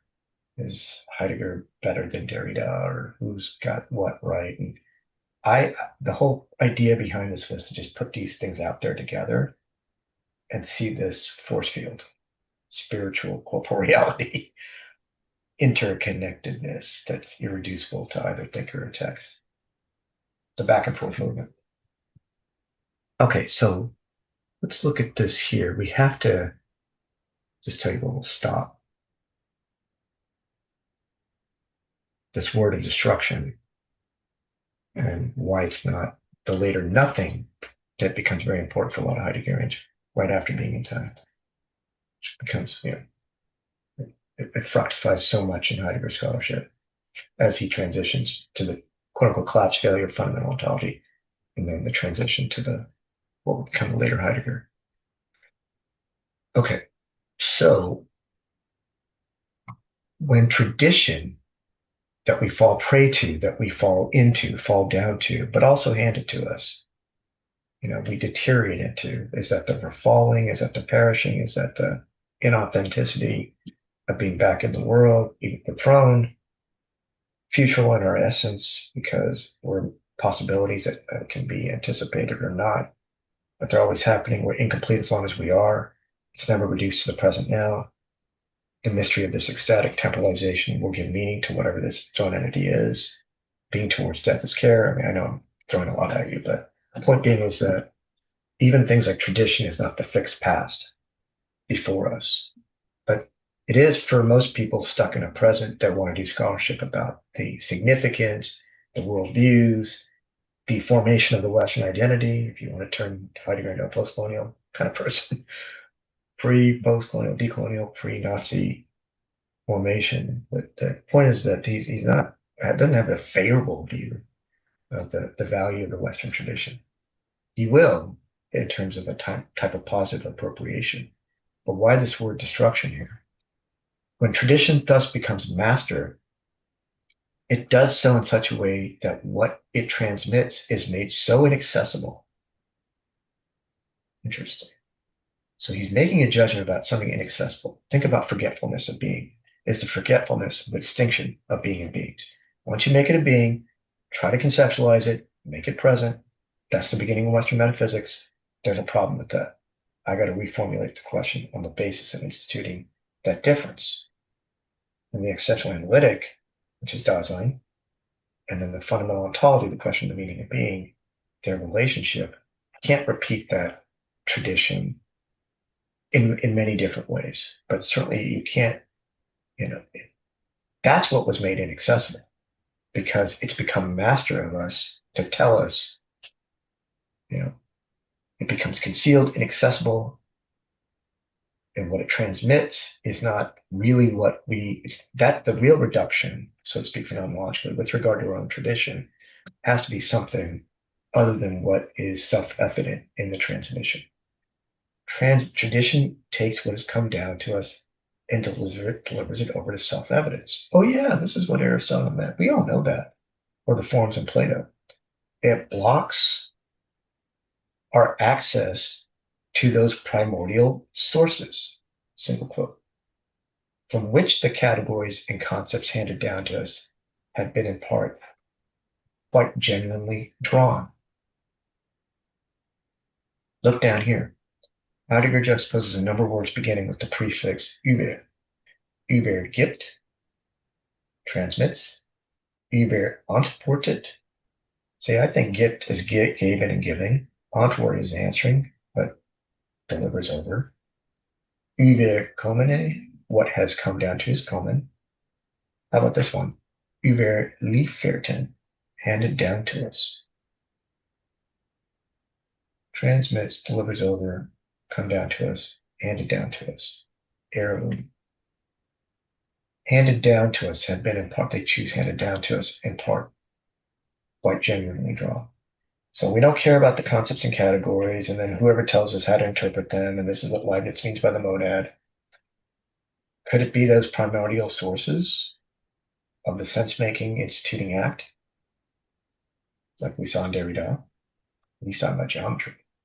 Of course, Heidegger's going to talk about philosophy. Indeed, it makes us forget, there's a forgetfulness, that they've had such an origin, contingent, ephemeral, should have happened, counterfactual, alternative, not necessary, and makes us suppose that the necessity of going back to these sources is something which we need not even understand. The origin of the sense of those concepts from the past that tells our present, you don't even need to question not just the origins of those things, not like an historian, like what caused Plato to write the forms, or doing biographies of great philosophers. It's not that. How do they come about to these things? He doesn't mean that at all, obviously. But, is it more about the concealment, the inaccessibility that we got to break through here to free ourselves? Because otherwise we just take it on self-evidence that, hey, this is what, first of all, it's come down to us. Here's the story that we tell about that history. I don't want to reduce Hegel's history of the philosophy or the philosophy of history, but he kind of shows how those incomplete shapes have led up to him and what he's trying to conceptualize now as a whole based on their limitations. Dasein has had its Geschichtlichkeit, historicality, which you'll find out is authentic fate and the moment of vision, of taking over one's own death, of finitude, and working out of that a total temporal freedom. So you're not just either a slave to the fear of death, you evade it. That can be applied on a broader scale to whatever moment you think you're in history or whatever epoch. But it's about that handing down the tradition, repeating it, positive appropriation, freeing up from the concealment so we're not trapped in how to think about the real primordial questions that was buried in Aristotle's problems that are, as Heidegger always says, just like you guys said about Derrida, oh, it didn't appear to Kant. He was onto it. I'm not making up another guy that never existed. I'm working within. That's what we got. Same with Aristotle and whoever else. But, it didn't really dawn on them. It didn't appear to them. That's that kind of game. Dasein has had historicality, whatever authentic fate, ontological understanding of historizing the movement of Dasein as the whole stretch of life, rooted in this ecstatic temporality, then applied to all of history. So thoroughly uprooted by the tradition, this demon called the tradition, that it combines its interest in the multiformity of possible types, directions, and standpoints of philosophical activity in the most exotic and alien of cultures. And by this very interest, it seeks to veil the fact that it has no ground of its own to stand on. Dasein's historicality, thoroughly uprooted by the tradition that offers us so much to what are we going to do? How do we choose? Oh my gosh, there's Neoplatonism. There's how about all those councils in the early church before the doctrines are consolidated? Nicaea, Chalcedon. So many possibilities, Gnostic gospel. That's how we can relate to the past. And because we really want to I'm just using this as an example, really get to the origin of the canonization, of the revelation, of the proclamation. That if we're going to be in this instituted community, Catholic, Protestant, Orthodox, what have you, that you have to abide by those. I'm just using that as an analogy. So it's not just so much like, let's deconstruct that canonized community and question the doctrines by looking at the heretical texts that were excluded, the multiformity of types. But even that engagement, for example, has no grounding. So what is he looking for here? Consequently, despite all its historiological interests, is that our historiography, or is it just anything that relates to the historical project, or scholarly historical project? Could he mean that? And its zeal for an interpretation is philologically objective, sachliche. Dasein no longer understands the most elementary conditions, which would alone enable it singular alone, but not the I or the subject, as you'll see. Enable it to go back to the past in a positive manner and make it productively its own. It's, yes, a return and repetition. It's an appropriation in eignen, making one's own, appropriating, taking it out. Productive techne, the production, in fact, is important. not the ready-made. Positive manner,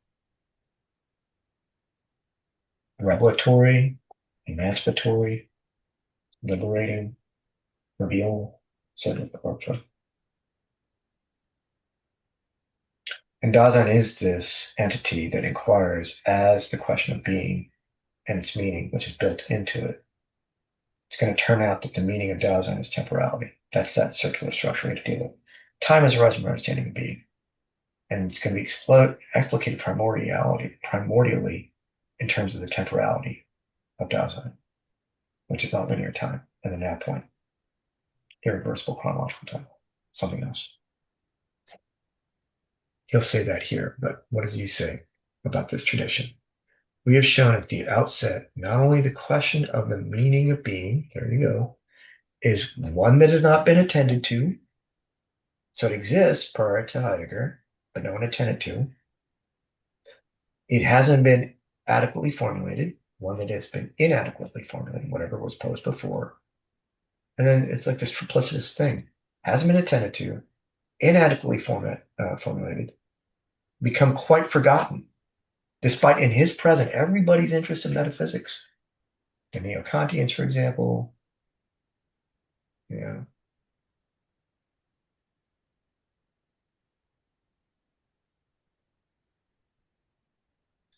This is also Nietzsche's untimely meditations, like don't trust the history that's given to you, the monumentalizing history of everything. In a way, he doesn't name them here, but maybe there's some inspiration. So the whole thing that his project that he's talking about has been forgotten, not attended to, inadequately formulated. But everyone's buzzing around in his present about metaphysics. What is that? Greek ontology and its history, numerous filiations, distortions determine the conceptual character of philosophy even today. Yeah, we know what he's up to is quite radical and revolutionary, quite ambitious, egomaniacal. Prove that when Dasein understands itself or being in general, and all it is really an understanding of being as an inquirer into the question of being, not just being, because he's not going to answer what being is, because you're going to worry about what that is means. It does so in terms of the world, being in the world, but that doesn't mean being in the physical empirical world, but being in and as a world with world, because other things come with that. Your attunement to everything, whether it's yourself vis-a-vis others that are with you, the things in the world, present man, right hand. But it's not just the world as in being on Earth or being, on this planet versus another. It's not the physical world. And that ontology, question of meaning being, which has thus arisen, has deteriorated or felt to a tradition. Dasein's relationship to its fallingness into this tradition, in which it gets reduced to something self-evident. This is not fair. Merely material for reworking as it was for Hegel. I don't know how well you guys remember or know your Hegel, but if you look at even from the preface way to the end of Absolute Knowing, not only is time also the problem for Hegel, even though it's rarely mentioned, but Hegel's eminently aware of what's happening in his own historical present as also a problem. If you recall at the end of the preface, it's in the nature of truth to appear in its own time. What appears to a single insight is yet to be universalized. Like the form of testimony, this is a primordial act. I don't blame my present or the non-trained reader for their judgment when somebody doesn't make sense. It's those that can judge you, meaning the scholarly establishment, that can judge you, that are ready to, escort you out the party or the door before you set in. Let the dead bury the dead. Some authors have an audience for a time, but after some time, most authors have no audience left. Does that sound egomaniacal? Perhaps. But he also has this self-critique. He goes, let the author not put too much pressure or judgment on themselves, given the limits that they have to work within. But either way, the point is that he was not just sitting in historical present, seeing all this material that he'd received, the history of philosophy, simply reworking it to build a system. That's just the kindergarten version of Hegel. In the Middle Ages, this uprooted Greek ontology became a fixed body of doctrine. Michael or Paul, imagine trying to write a dissertation today where this is your introductory paragraph before you start. We couldn't even allow an undergrad to get away with this, with or without AI. You can't. No, you can't just Yeah, you uproot can't. a Greek. Lots Yeah. of, At least Hegel wrote 400 pages in the Phenomenology as he constantly reworked every epoch that he was destroying, constantly iterated what the skeptics and stuff. His preface was 40 pages long, which you may get a summary. Absolute knowing, you do get what's called the paragraph summary of the entire history of philosophy. But that's at the end of the work, not at the beginning. Its systematics, however, is by no means a mere joining together of traditional pieces into a single edifice. So, okay, he's giving it some grace, some possibility there. Though its basic conceptions of being have been taken over dogmatically from the Greeks, it's the Middle Ages, a great deal of unpretentious work has been carried on further within these limits. The peculiar character which the scholastics gave it, Greek ontology has in its essentials traveled the path that leads through the Disputationes Metaphysica of Suarez to the metaphysics and transcendental philosophy of modern times, determining even the foundation and aims of Hegel's logic. In the course of this history, certain distinctive domains of being have come into view and have served as the primary guides for subsequent problematics. The ego cogito of Descartes, the subject, the I, reason, spirit, person. Everyone else is working on these things. They assume them. They don't question their primordial sources. They don't question even the temporalization of the history by which these things came about. And then stuck to Padurin. So we in the present can just assume, hey, they're already there. Let's just, Descartes may be dead for 300 years, but the problem is still there and he can still talk to us and we can just work with him to keep trying to go deeper and deeper into, what he was out for. That's part of the tradition becoming master. All these remain uninterrogated as to their being and its structure. Wow, you're going to get to a structure of the being of these entities and things in accordance with the thoroughgoing way in which the question of being has been neglected. The destructive component is like that critical judgment. He gets this from Kant too. All these things in the process of occurring and being passed down have also neglected this question. Well, thanks, Heidegger. The most thought-provoking thing of our thought-provoking age is that we're not thinking. Telling everybody else that you don't see it. You're not taking care of it. You're not being responsible. Presumably you're going to be the one that's not neglecting or being responsible. It is rather the case that the categorical content of traditional ontology, that could be from Plato, Aristotle up to Hegel, has been carried over to these entities with corresponding formalizations and purely negative restrictions, or else the dialectic has been called in for the purpose of interpreting substantially of the subject ontologically. That's a straight dig on Hegel, because that's exactly what's happening at the end of the Phenomenology. The substance of the subject that is substance moving through history, the notion that Hegel's going to take. That's the culmination of metaphysics. That itself forgets this question of meaning and being for Heidegger. That's the big departure, break, discontinuity, rupture. All right, so we've heard about inaccessibility, mastery, inadequate formulation, forgotten, something's been forgotten. Quick summary up to Hegel. So what are you going to do about it, Heidegger? Well, the question being to have its own history, not that he wants to do intellectual history or history of philosophy, made transparent,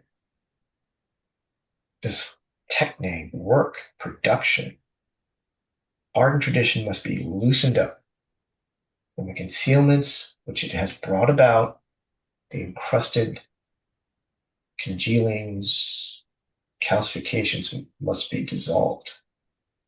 This is an act. We understand this task as one in which, by taking the question of being as a clue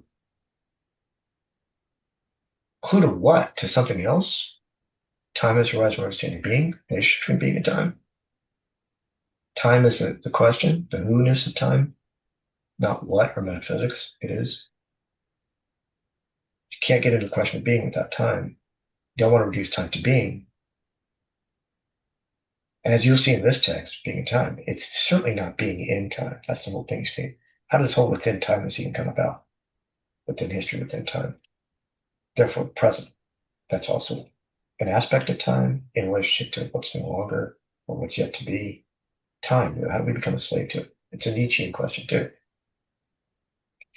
So the question is a clue to what? Because being in time doesn't finish.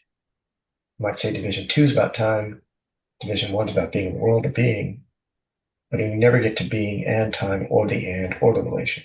You'll say that too. He says it here. I'll end here. And thus demonstrating the origin of our basic ontological concepts. So it'd be naive to think we're talking about an empirical, physical, historical origin to Western philosophy. Yeah, the pre-Socratics. Oh, then Plato's formalizations. Socrates, the guy that didn't write. Plato metaphysicalizing what was the impulses behind it.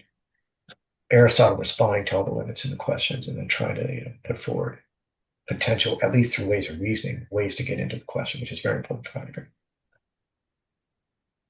And thus demonstrating the origin of our basic ontological concepts by an investigation in which their birth certificate is displayed.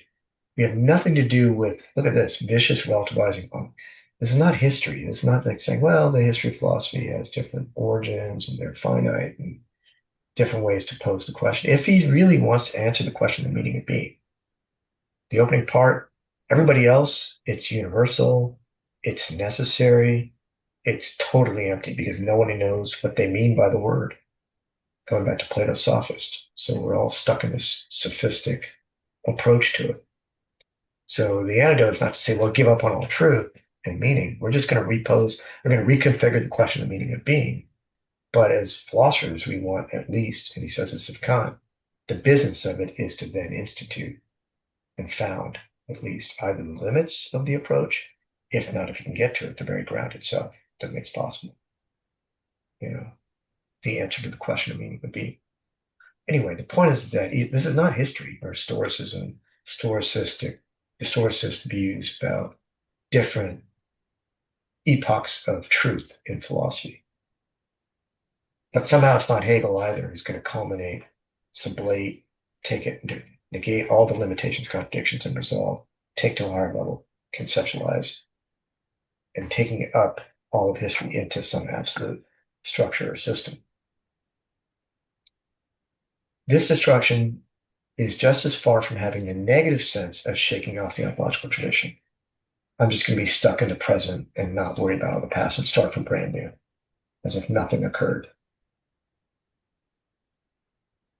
But I'm not going to be a slave to it. And I'm not going to assume everybody else in my present is telling me this is what the problems and the questions are, because you haven't even attended to the question. We must, on the contrary, stake out the positive possibilities of that tradition. And this always means keeping it within its limits. Paul, I'm wondering about closure versus end in the excerpt to grammatology. I say closure, not end. These, in turn, are given emphatically in the way the question is formulated at the time and in the way the possible field of investigation is thus bounded off. There's your bounded off. On its negative side, this destruction does not relate itself towards the past.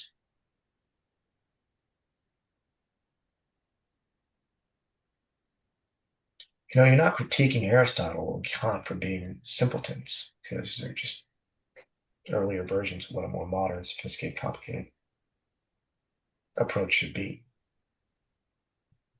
Well, he says it here. Its criticism is aimed at today, like it was for Nietzsche. The history thought of produced today, the relationships to the past, the glorification, nullification, separation, denial, pretending you're like living in the first moment that's revolutionary and goes beyond everything else. All these false notions. And the prevalent way of treating the history of ontology, whether it's headed towards doxography, intellectual history, or history of problems, that's what everybody else is doing. But to bury the past in nullity, Nichtigkeit, is not the purpose of this destruction. Its aim is positive. Its negative function remains unexpressed and indirect. Do you want to say unintentional? Positive, not burying the past in nothingness. What's being sent? Is the Big Bang from so long ago still, are we still receiving light from that time? That would be a spatialization. Not securing that relationship between present and past so we can secure all of our values as to why we need to tell ourselves this is what the Western identity is, or not, or just being uncritical, which is again, in a way, not being Kantian enough, which is, hey, let's shake off the dogmatic sense of what we think are the most valuable aspects, or what are even the claims that we have to then secure to get down the path of philosophy to get back to whatever we want to say truth is if we're going down that path. So it's an all-out destruction of his historical present. Here he says it in more summary fashion. Destruction of the history of ontology is essentially bound up, it's like a method, with the way the question of being is formulated. He's working on that. Not formulating being, not the history of being and the concepts of it, not working out the problems already handed down to us as if they just are there to be solved. A mathematician wants to prove a theory, theorem that came out, but the mathematician didn't have enough time to generate the proof, so we're going to work on the proof. It's not that. But it's about the destruction is going to play a part in the formulation of the question. And it's possible only within the formulation. So in the framework of our treatise, which aims at working out that question in principle, question the meaning of being, and the meaning of the question, Dasein as the presupposition for that work. Don't say what Dasein is. It's going to be rooted in this. It's going to make possible fundamental ontology. But everything that follows in terms of what we're going to see being in the world, care, depth, temporality, movement, fate, within timeness, historicality, history itself, but ontologically understood. And then the difference with the history of metaphysics and Hegel. But this is his intuition. And this is where you say, okay, I guess in 1927, nobody else did this in Germany or France. Forget about England and America. In line with the positive tendencies of this destruction, we must, in the first instance, raise the question whether and to what extent the interpretation of being and the phenomenon of time have been brought together thematically in the course of the history of ontology, and whether the problematic of temporality required for this has ever been worked out in principle or ever could have been. So that's a lot to take in. The intention of the destruction, I wish he had a better word for this. Let's just say positive tendencies of the work. We must raise it to whether did it happen? If it did, to what extent? How much of it happened? That if you're going to do the interpretation of being, ontology, as a branch of metaphysics, and this phenomenon of time, had they been brought together thematically, their relation, the being and time, in this whole history of both ontology and metaphysics, whether the problematic of temporality, which is the historic moment for Heidegger and what he's doing, required for this, so that's going to be required to even talk about all that, has ever been worked out in principle.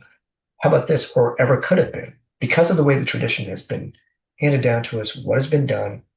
Did it? No. Could it have? Looks like it couldn't have. But then who does he turn to immediately? This is not where section 6 ends. I promise to pause here and then can just stop. Because it kind of reminds me of what you said, Paul. You go back to Kant and the schematism. It's the schematism, the first critique. So this is subject to debate, but Heidegger is claiming Kant may be the first. Yes, there's a lot to defend in this, the first and only person. But then he completely neglects what Hegel is doing to Kant, both in the phenomenology and the science of logic, directly taking on Kant on the schematism. And absolutely no, he completely doesn't mention that here. That's the fate of continental philosophy, says Heidegger.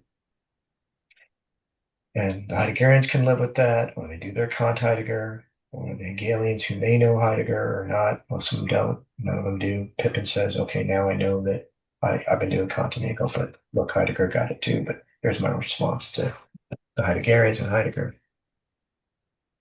But here, there's no Hegelian, there's no mention of Hegel, but it's first and, see, only person who has gone any stretch of the way towards investigating the dimension of temporality of the big T, or even has let himself be drawn hither by the coercion of the phenomenon themselves, is Kant. It's not Husserl, internal time consciousness,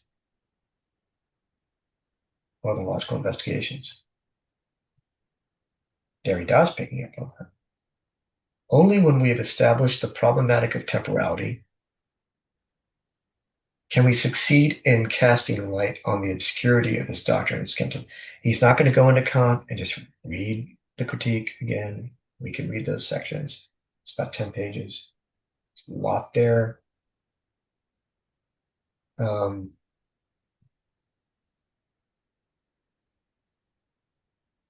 So only by him, Heidegger, working out the problematic of temporality, which is required to even talk about whether you can judge the history of metaphysics, as even trying to talk about being and the phenomenon of time, the relation, not the temporality of being, not the substance or metaphysics of time, whatever we think that is.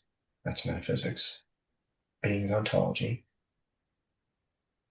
But whether they could have been brought together thematically. Did this happen? Could it have happened? If it didn't, why not? So until you work that part out, then only would you be able to get back to a guy like Kant, who, at least for him, it came to him. Good for him. At least he helped us by being the first to be affected by this. But here we go, classic Heidegger. But this will also show us why this area is one which had to remain closed off to him in its real dimensions and its central ontological functions. That seems like the destructive component. It's the judgment. Kant himself was aware that he was venturing into an area of obscurity, the schematism of our understanding as regards appearances and their mere form is an art hidden in the depths of the human soul, the true devices of which are hardly ever to be divined from nature and laid uncovered before our eyes. That's endnote I. I'm going to go back to it. I'm going to stop here. Here Kant shrinks back, as it were, in the face of something which must be brought to light as a theme and a principle if the expression being is to have any demonstrable meaning. In the end, those very phenomena, which will be exhibited under the heading of temporality in our analysis, are precisely the most covert hidden judgments of the common reason for which Kant says it is the business of philosophers to provide an analytic. Examining our judgments, looking at the presuppositions, the conditions of possibility, what makes reason so self-assured in its operation. No, we're going to critically analyze that, dissect that. That's how he lays down the analytic. So that's happening here. Temporality, other than schematism and then the aesthetic, time's not a thing. It's just pure a priori intuition. It's not a sensible empirical thing. But it's needed a priori as the condition to be able to organize and connect our representations when we receive the manifold through experience to our senses so we can know or understand anything.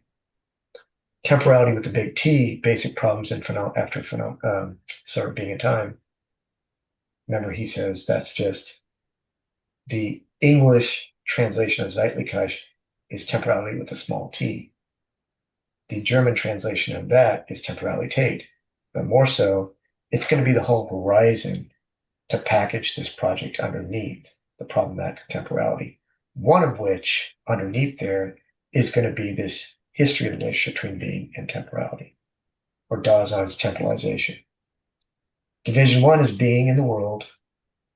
The who of Dasein is not a subject or a human subject. He says that many times, despite what people might want to say. When he says it's just us or how we feel as human beings about our mortality. Care also is not just going to be the human subject. Zorga. Division one. Division two, depth, conscience, temporality. But he doesn't end with Kant, for those of you that know the being and time. He goes back to Aristotle on the physics of how he's dealing with time as a mystery, as an aporia, paradox, of how the now connects to no longer now and to be now. And Aristotle says it's not just nows.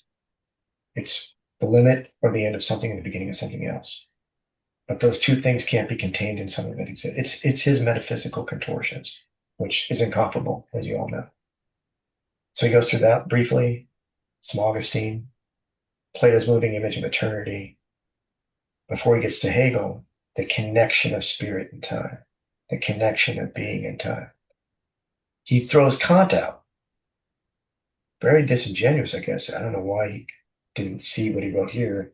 By the time you get to that penultimate section, oh, Kant, you happen to separate the subject and I, but for Hegel, they're connected. What's it going to be? Hegel's not mentioned here, but at the end, Kant's the main guy here. Kant is thrown out at the end. So, long story short, just by way of summary, this to me,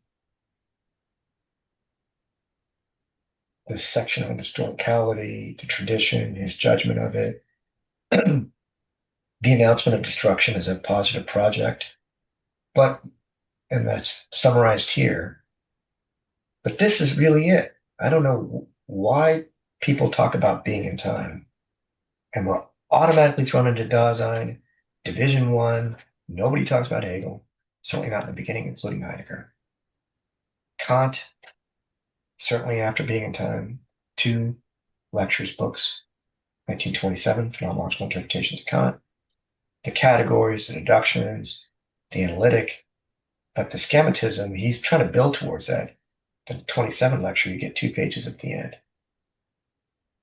You do get the full-blown articulation of what the Kant problem is in 1929.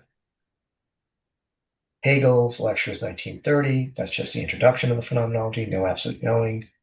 And at the very end, he's the real kind of metaphysician. I'm doing something different as Heidegger. He wanted to think being in terms of time, conceptualize being as time, come up with a metaphysical conception of time. That's flawed. That's inauthentic. You're never going to be able to do it. I think of time in terms of the question of being, but I'm not thinking of the history of metaphysical conceptions of time. I'm trying to destroy all that. And being, I don't answer. So, hey, I'm not right, he's wrong. The question came to us in 2 different ways, but please don't. We're incommensurably different in that regard. You pick which one you like, but this to get at the primordial issue is this. Have they ever been thought together without assuming one in terms of the other? The whole history of metaphysics is assuming, not posing the question of being, certainly together with the question of time, but also presupposing, if he's right, a very simplistic notion of time, which would be the physical, scientific, material, chronological calendar, linear, entropic time. And time only is 3. And in that, present is now, past is no longer now, future is yet to be now. That's what was established. It was handed to us.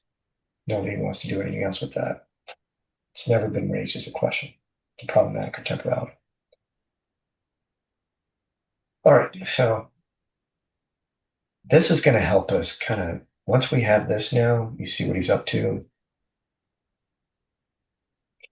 He'll take us further into some Descartes, but the real trick here is back to Greek ontology and then Aristotle's essay on time. First, detailed interpretation of this phenomenon has come down to us.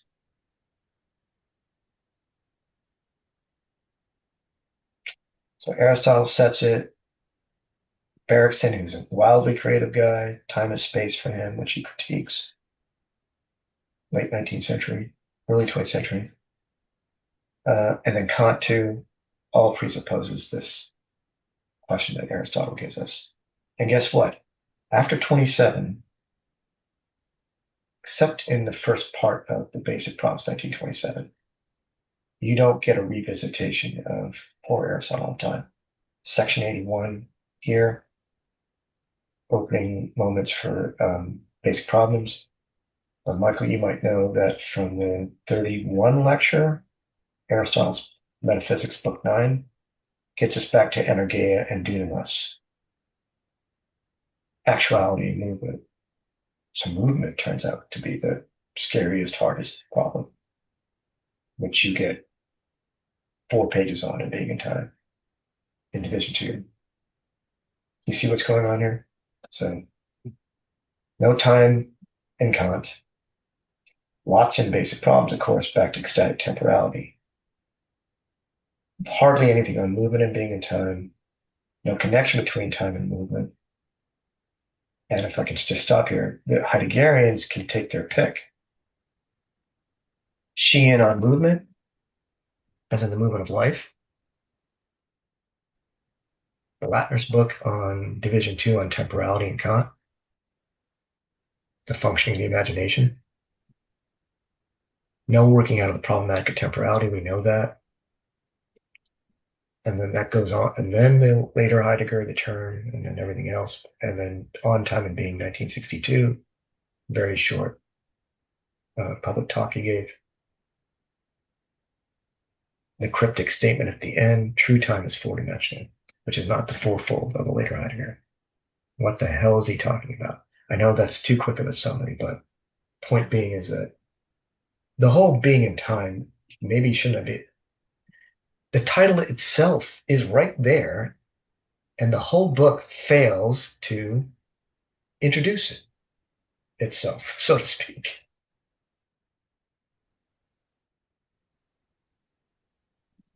Because of these statements.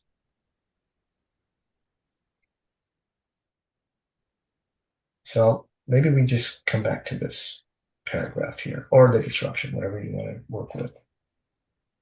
How do you read this paragraph?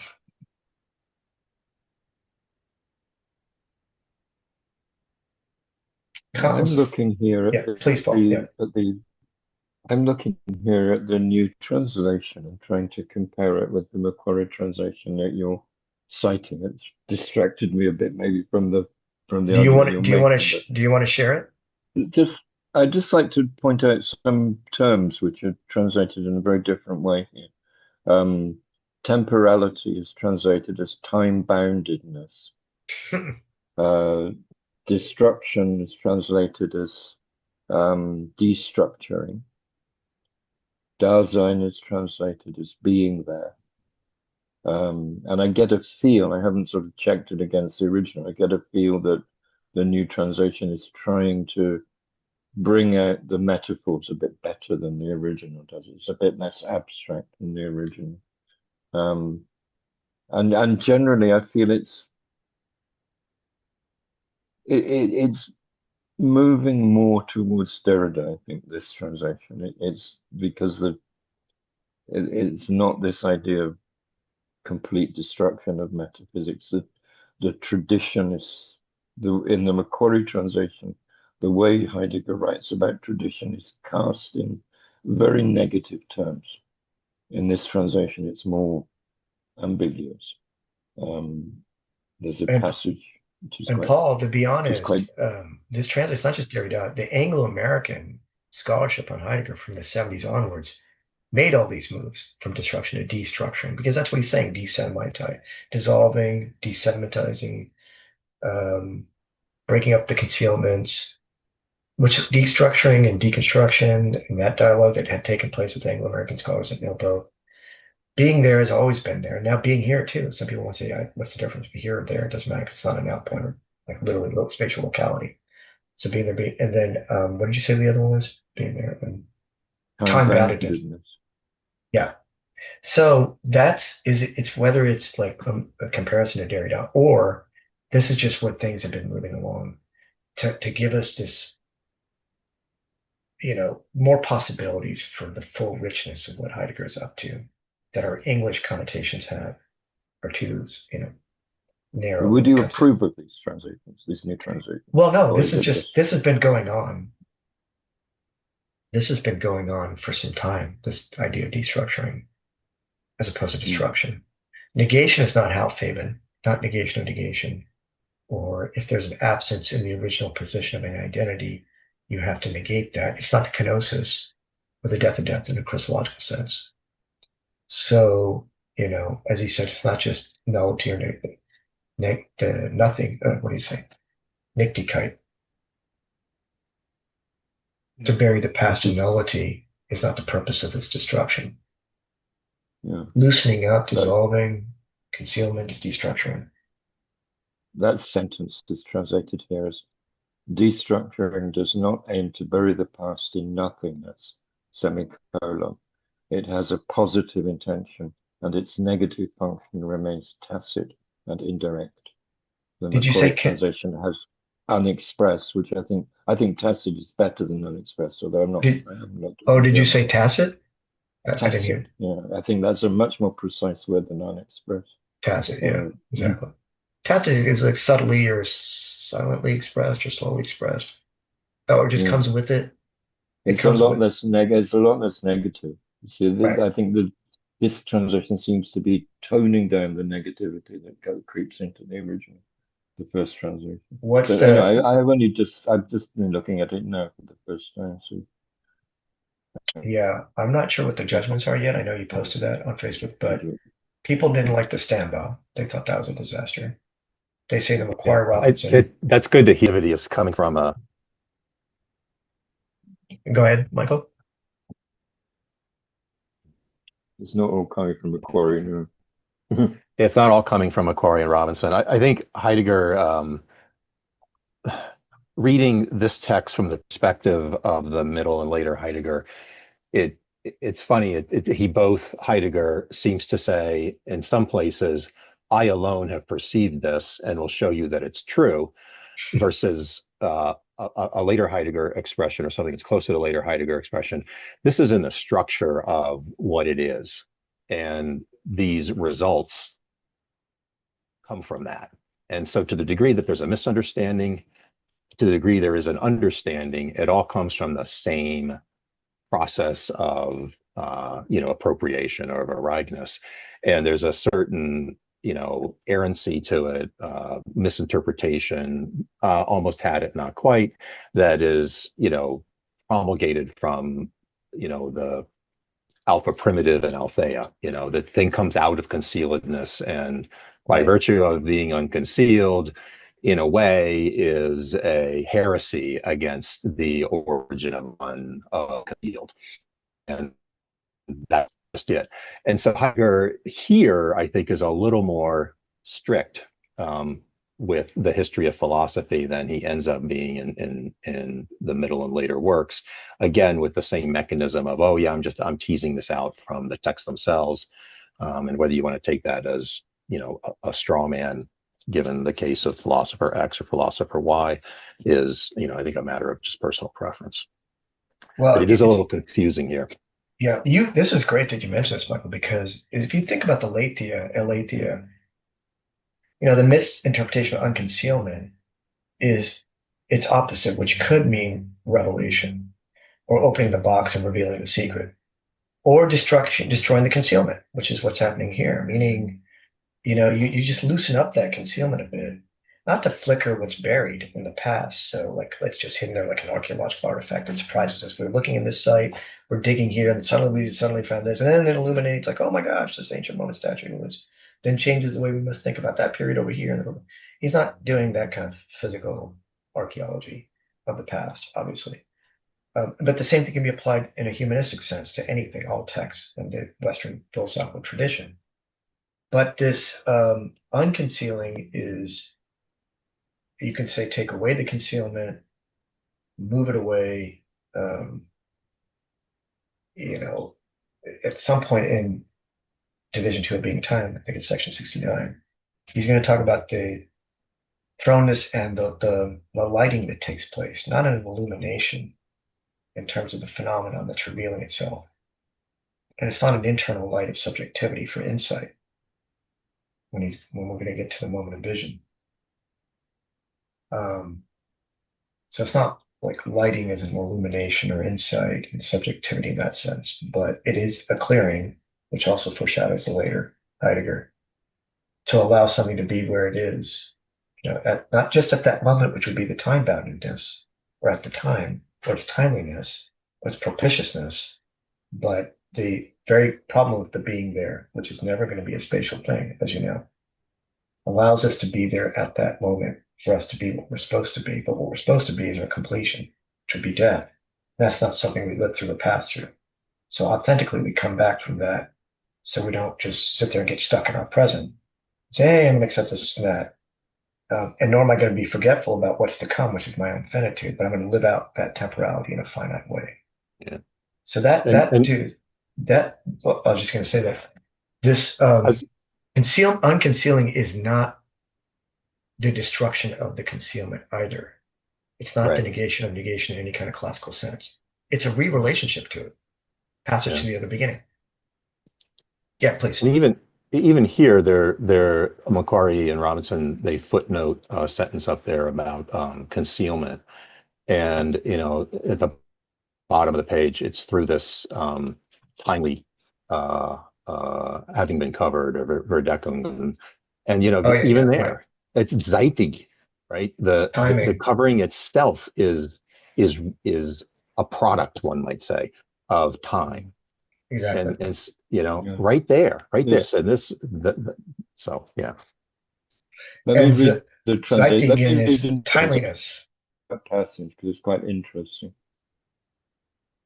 It Oh, reads, if the question of being is to attain to a transparency of its own history, there is a need to loosen up a hardened tradition, to dissolve the cover-ups that our tradition has fructified. I'm not sure about wow. that word fructify, but it That gets that doesn't help. idea that tradition being productive. Mhm. Oh, you mean here? You're back here, Paul, for the new translation when tradition becomes master. Mhm. Cover-up, I'm not sure cover-ups is, cover-up seems a little too cute for my liking. But Yeah, because of the political sense. Paul, by the way, since you have it up in Mhm. front of you, what do you have for Uh, this as we move here? In line with positive tendencies of destruction, we must, in the first instance, raise the question whether to accept. Because this is it. This is kind of summarizing. which which So paragraph Macquarie is that? Robinson, it's the bottom of The 44. one, So after the it's where he nullity brings in Nichtigkeit, which you candidates said right after your in tacit, line with the positive tendency. Yeah.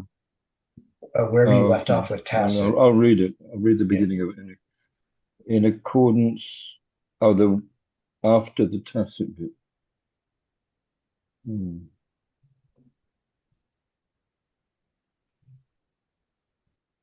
Paragraph where paragraph after tacit and indirect. yeah. Within the scope of this treatise, which brings a fundamental elaboration of the question of being, we can carry out the destructuring of the history of ontology, open parentheses, which belongs essentially to the positioning of the question and is only possible within this positioning, close parentheses, only in regard to the fundamentally decisive stations of this history. Hmm. Positioning of the question, not the way. Stations instead of stages. Hmm. Mm. Hmm. Yeah, Okay. you're right. That There's is a more, significant difference. Yeah. that's more post-structuralist, deconstructionist friendly It does language. seem to be Yeah, more it does. informed by sort of post-structuralism. Yeah, yeah. I like it. The question is whether that's justifiable. I mean, Whether it's I tend to accurate or agree with more, but not, yeah, it's a separate the question. question is whether it reflects the German. Yeah. I'd have to look at the German more carefully, but they do seem to be trying to. He does seem to be trying to bring out the metaphoricity Mm. more accurately than the original does, which goes into abstractions more. And I know there's this debate about how abstract Heidegger really was, because some people have argued that most of the terms he uses are everyday terms, even though he's not using them in exactly the everyday sense. They're not Oh no, neologisms. They're not yeah. neologisms. I mean, he would Paul, say, I think Heidegger would say, I'm simply trying to benefit, I'm trying to use language, the German language, uh, given the happy accident of the way German gets put together and its similarity to Greek. mhm. So that I think is in its, thumbtack version is what Heidegger quote unquote is trying to do here. But that opens up all sorts of questions like, well, why Greek? Why German? What makes those so special? Yeah, sure. And we're all familiar with those critiques. Mm-hmm. Yeah. And both Hegel and Heidegger prioritizing the special and unique flexibility of Greek and German for metaphysics compared to everybody else. But obviously the connotations of that. But Paul, what happens here with this? Okay, you can take us to the paragraph that you said the first sentence, but in the framework of our treatise, if you keep going in line with the positive tendencies of this, he's going to say destruction. I wonder what this interpretation of being and the phenomenon of time had been brought together thematically.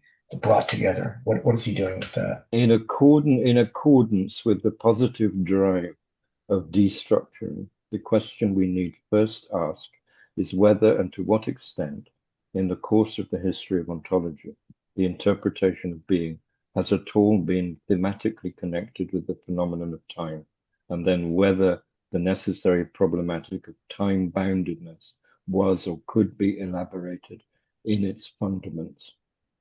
Mm. And then he moves on. I do like that better. I mean, it reads better. It certainly reads better. Yeah. And apparently this translation was tested in the classroom. I'm not quite sure exactly what that means. But how many classrooms has this guy taught? Is that a benefit? Or the kid didn't find it so hard to understand.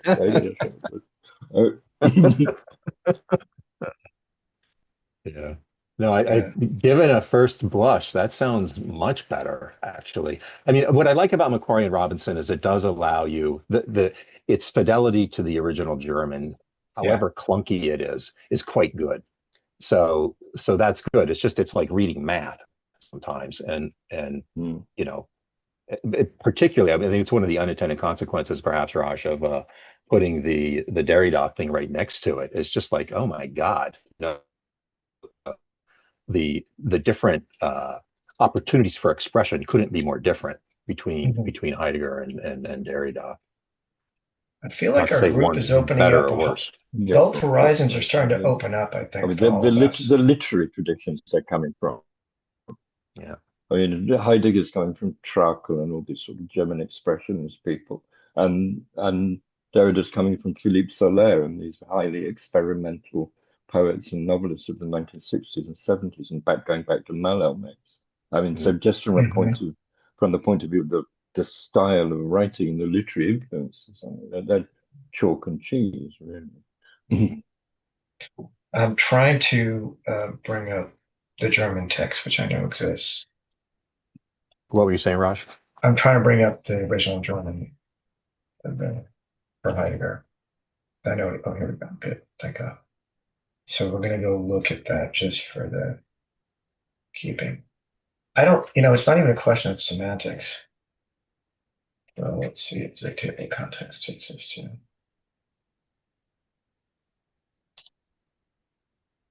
There's the German. It's often a question of polysemy, but when you look up the range of meanings of the various German terms that he uses metaphorically, they have a very wide range of meanings. Like this, the word that we're talking about is translated as loosen up in both translations. And so there's a really wide range of meanings for that.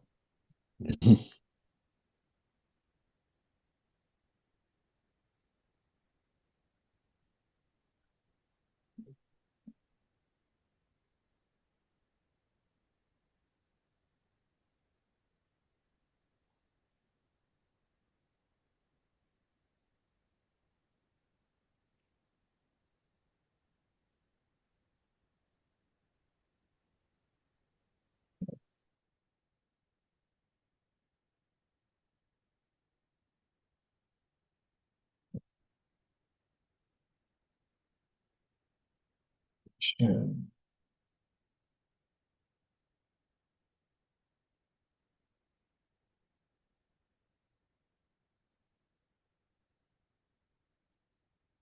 to get back to B.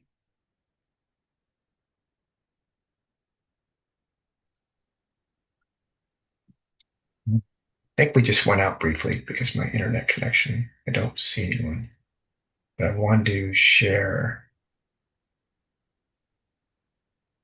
Okay, sorry. We went out briefly because of my internet connection. I'm just trying to, how can I share this? Okay, share. There's your German.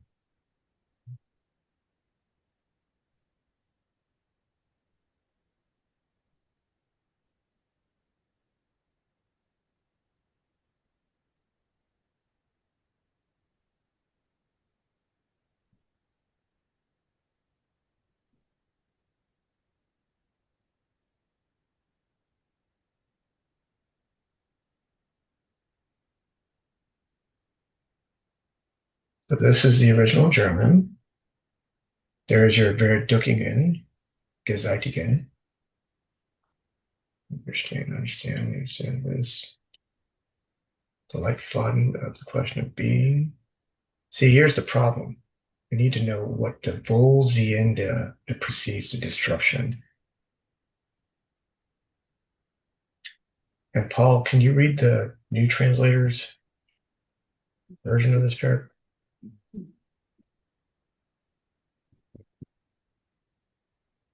And there's the Überlieferten handed down. Mm. And we'll look at Macquarie. This is thoroughgoing, right? This is after that.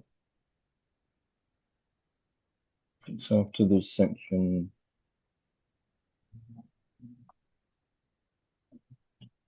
Primordial Erfahrungen. First, Lost me. sense of being has become. Sorry, I'm just gonna bring it. I'm just gonna put this into Macquarie Robinson in the chat, and then come back to this here. People want to see Macquarie Robinson's right here.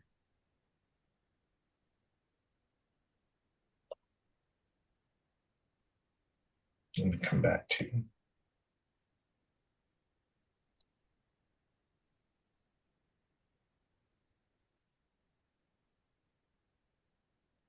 I got completely lost in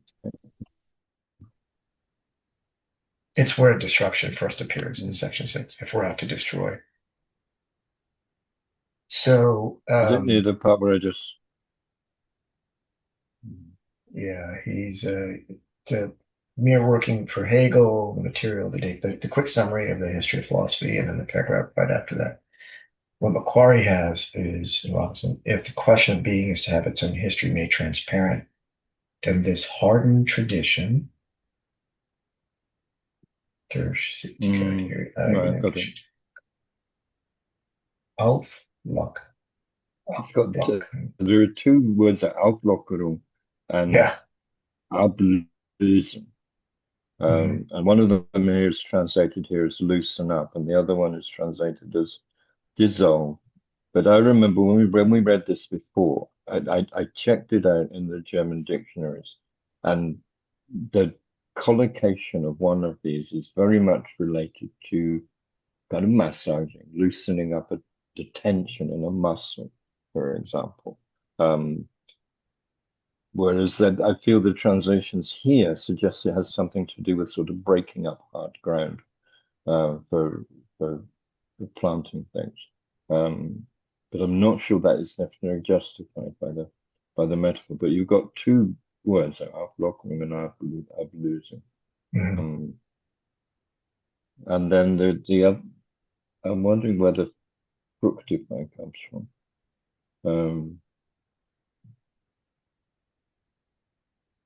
The destroy the traditional, the handed down content of ontology. Can we wrap the ursprüngliche, primordial, Erfahrungen experiences?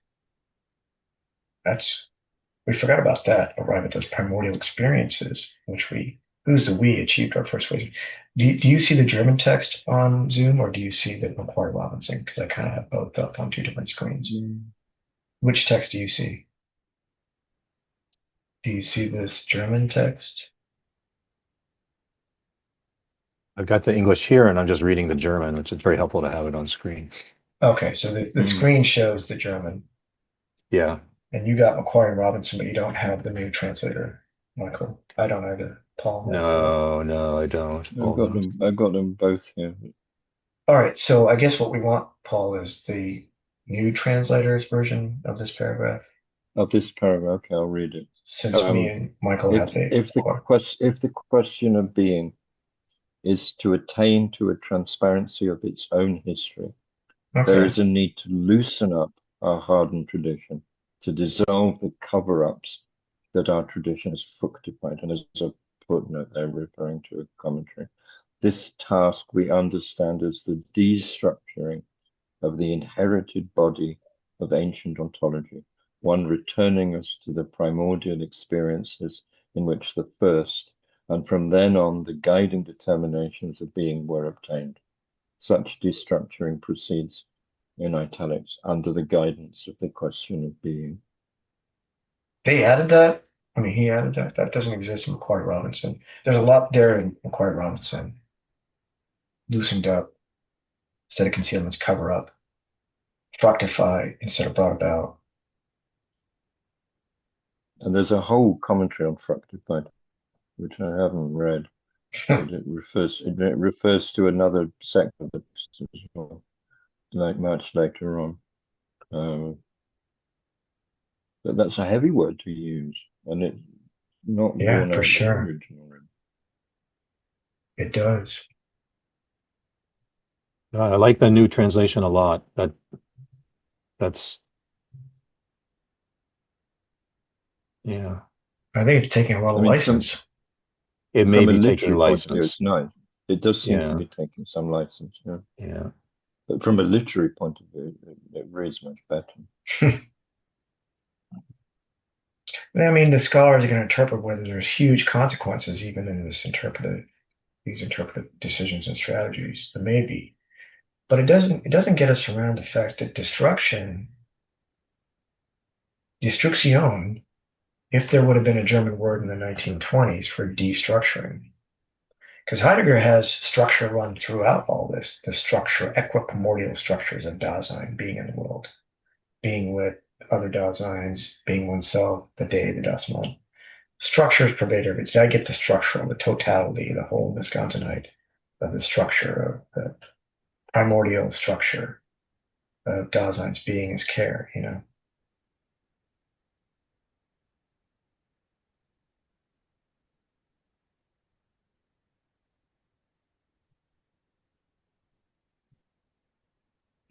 Could you, Raj, scroll down so we can see For the the German, next paragraph in its entirety in German? Yeah, please. dieser Nachweis. Yeah, exactly. That's what you see, dieser Nachweis, der Herkunft. Yes, yeah. Okay. And then there's the expression that its aim is positive at the bottom, and so that is Oh, I see. Okay. positiven Möglichkeiten.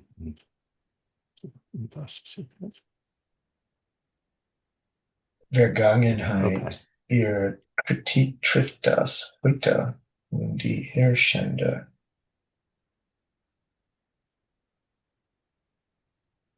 Oh, sorry, here we go. Yeah, die Destruction will aber nicht der Vergangenheit. Destruction, that is not to, is begraben the berry, Vergangenheit past, Nichtigkeit, and the Nichtigkeit. It has positive Absicht, Absicht aim for Macquarie Robinson. Yeah. Ihre Negativfunktion bleibt ausdrückliche. Let's see that you said tacit for him, but Ausdruck is expression, and else It's is unexpressed, which is unexpressed. literally unexpressed, isn't it? So tacit is There's your something license. there. It sounds nicer, but it's adding something.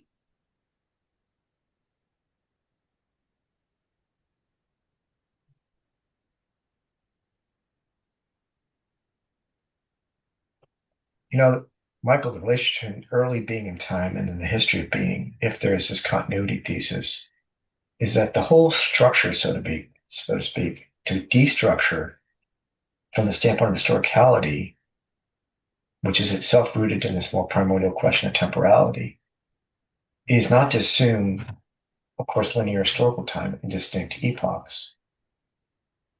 It's like he's in community with the whole dead tradition, which kind of takes us back a little bit to the Derrida, but it'd be one thing to say, like, if the past is already not there and nothing, there's nothing to destroy.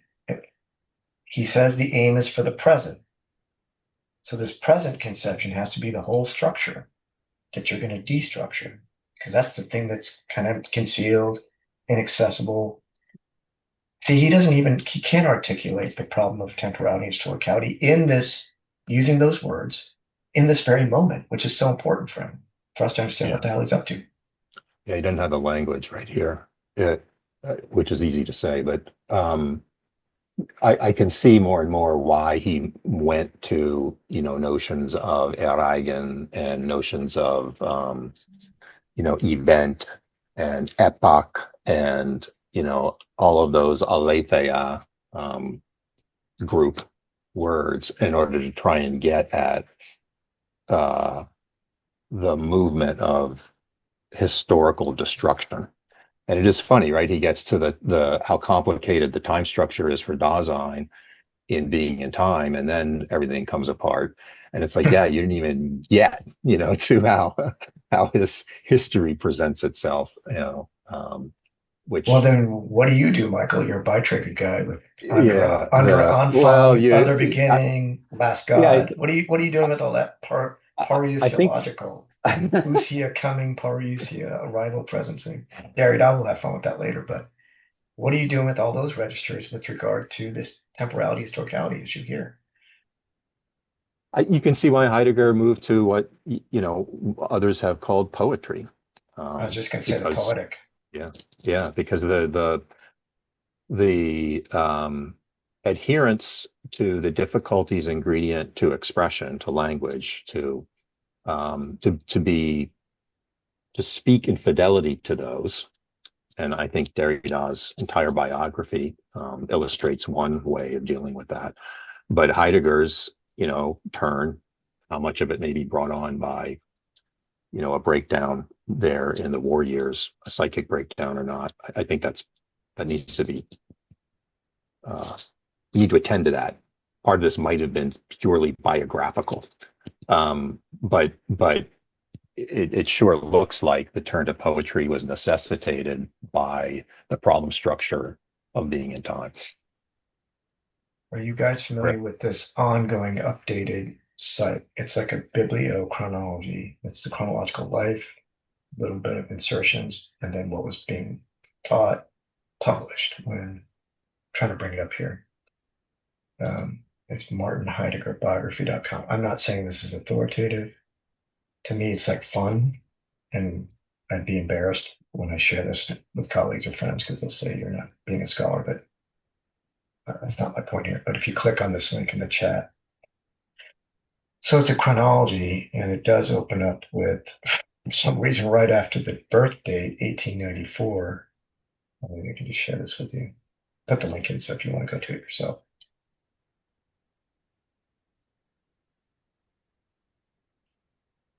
So it gives you right there in the beginning, birth. Oh, right after Fritz was born. Sister, I guess. One of Heidegger's ancestors, this was Andreas Heidegger, 1700 in the house of the bank of the river Danube in Hausen-Inntal near Buron, where the monastery is in the district of St. Martin. Buron and the river Danube had come to acquire an increasing savings Martin Heidegger's life and thinking, representing spiritual contact with the past, with his Heimat, with his origins and those of his forefathers. The Buron Abbey, just a monastery, Benedict order founded in 1863 by the brothers Morris and Placidus Wolter. Largest monastic library in Germany, young Heidegger studied there in the years just preceding. He returned to Buron for his spiritual depth, seeking both the Danube, the Ister, for Hoverley. So there's twin origins there. But if you go through this, it's not long. It just takes you through practically every year and talks about what he was doing, what was happening. But here, I mean, I hate to say this to all the Heideggerians that teach Heidegger and publish Heidegger, and even the translator came from the classroom. I was shocked to read this. This is 1940, so way before the war, before the war ended, before denazification. To break down 33, Freiburg rector, but he kind of he leaves behind. He's burnt out from the work. They can't do any more with the history of philosophy. Before the real turn begins, introduction to metaphysics and the Beiträge, and then each lectures, hurdling, and everything else that happens. At Easter, Heidegger goes to Mesquite again to work on his manuscripts. The academic year is now divided into trimesters. In the second trimester, Heidegger lectures on Nietzsche, European nihilism. From 36 to 40, he's producing the big Nietzsche lectures, become volumes. June, he gives a lecture to Saying of Parmenides in Freiburg. He writes to his wife in May, arguing that the continuation of the university work is pointless. True words. Does not have a point, or he just is not mon locality. Shouldn't point to. Those grading papers finally. Yeah, right. Anymore. Yeah. But there you go. There's your Hölderlin, and thinking from philosophizing to thinking, and then of course denazification. So it takes you to. Yeah, I would take a look at this. I spent a lot of time, Raj, on the essence of truth, because those went through a number of different iterations, and you can see in the way that he changes the words from, I think there's 3 different versions of it, a sort of, for lack of a better term, metaphysical text, on the way to the later Heidegger, less metaphysical text, and then finally a number of keyword substitutions that he makes that he doesn't explain, that are much closer to the Ereignis, Althea, notions of errancy. Those are all like locked into that text, but it's edited over, I think, over like a 5 or 10 year period, and the alterations are amazing. Like the version that's in the David Farrell Krell text is useless in order to try and figure out like what's being said there. Mm-hmm. Not any discredit to David Farrell Crowley at the text that he had, sure. But sure, yeah. Well, that reason I introduced that paragraph about the Danube and Buron, early Heidegger, just superficially the Catholic scholastic philosophy, rigorous, systematic person, and then this also primordial origin of Heidegger, which is the poetic spirit. And those of you that have been to southern Germany, you know that there's this ecstatic. All the biographers want to talk about that already in the early Heidegger that it was unexpressed. And of course, he gives up on the systematics and therefore can do whatever he wants, especially after his quote unquote global universal fame, which meant nothing to him, it seems like, and the failure of his politics of political affiliation. But yeah, I don't know. If you want to, Paul, I don't know if you're familiar with this site, but if you just doing a run through the biography, the chronological biography, is not a framing of the text by any means. I always use it as a contrast because I don't want to abide by it, but I just want to be kind of amused too at the same token as to who's saying what about Heidegger at what time. Yeah. So speaking of, we've gone on a long time. How are we doing with our pace? Are we just tired of section 6 and really have to wrap it up?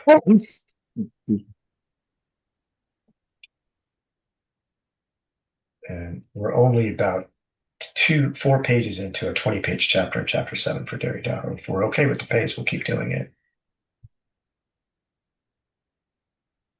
For my nickel, Derrida is where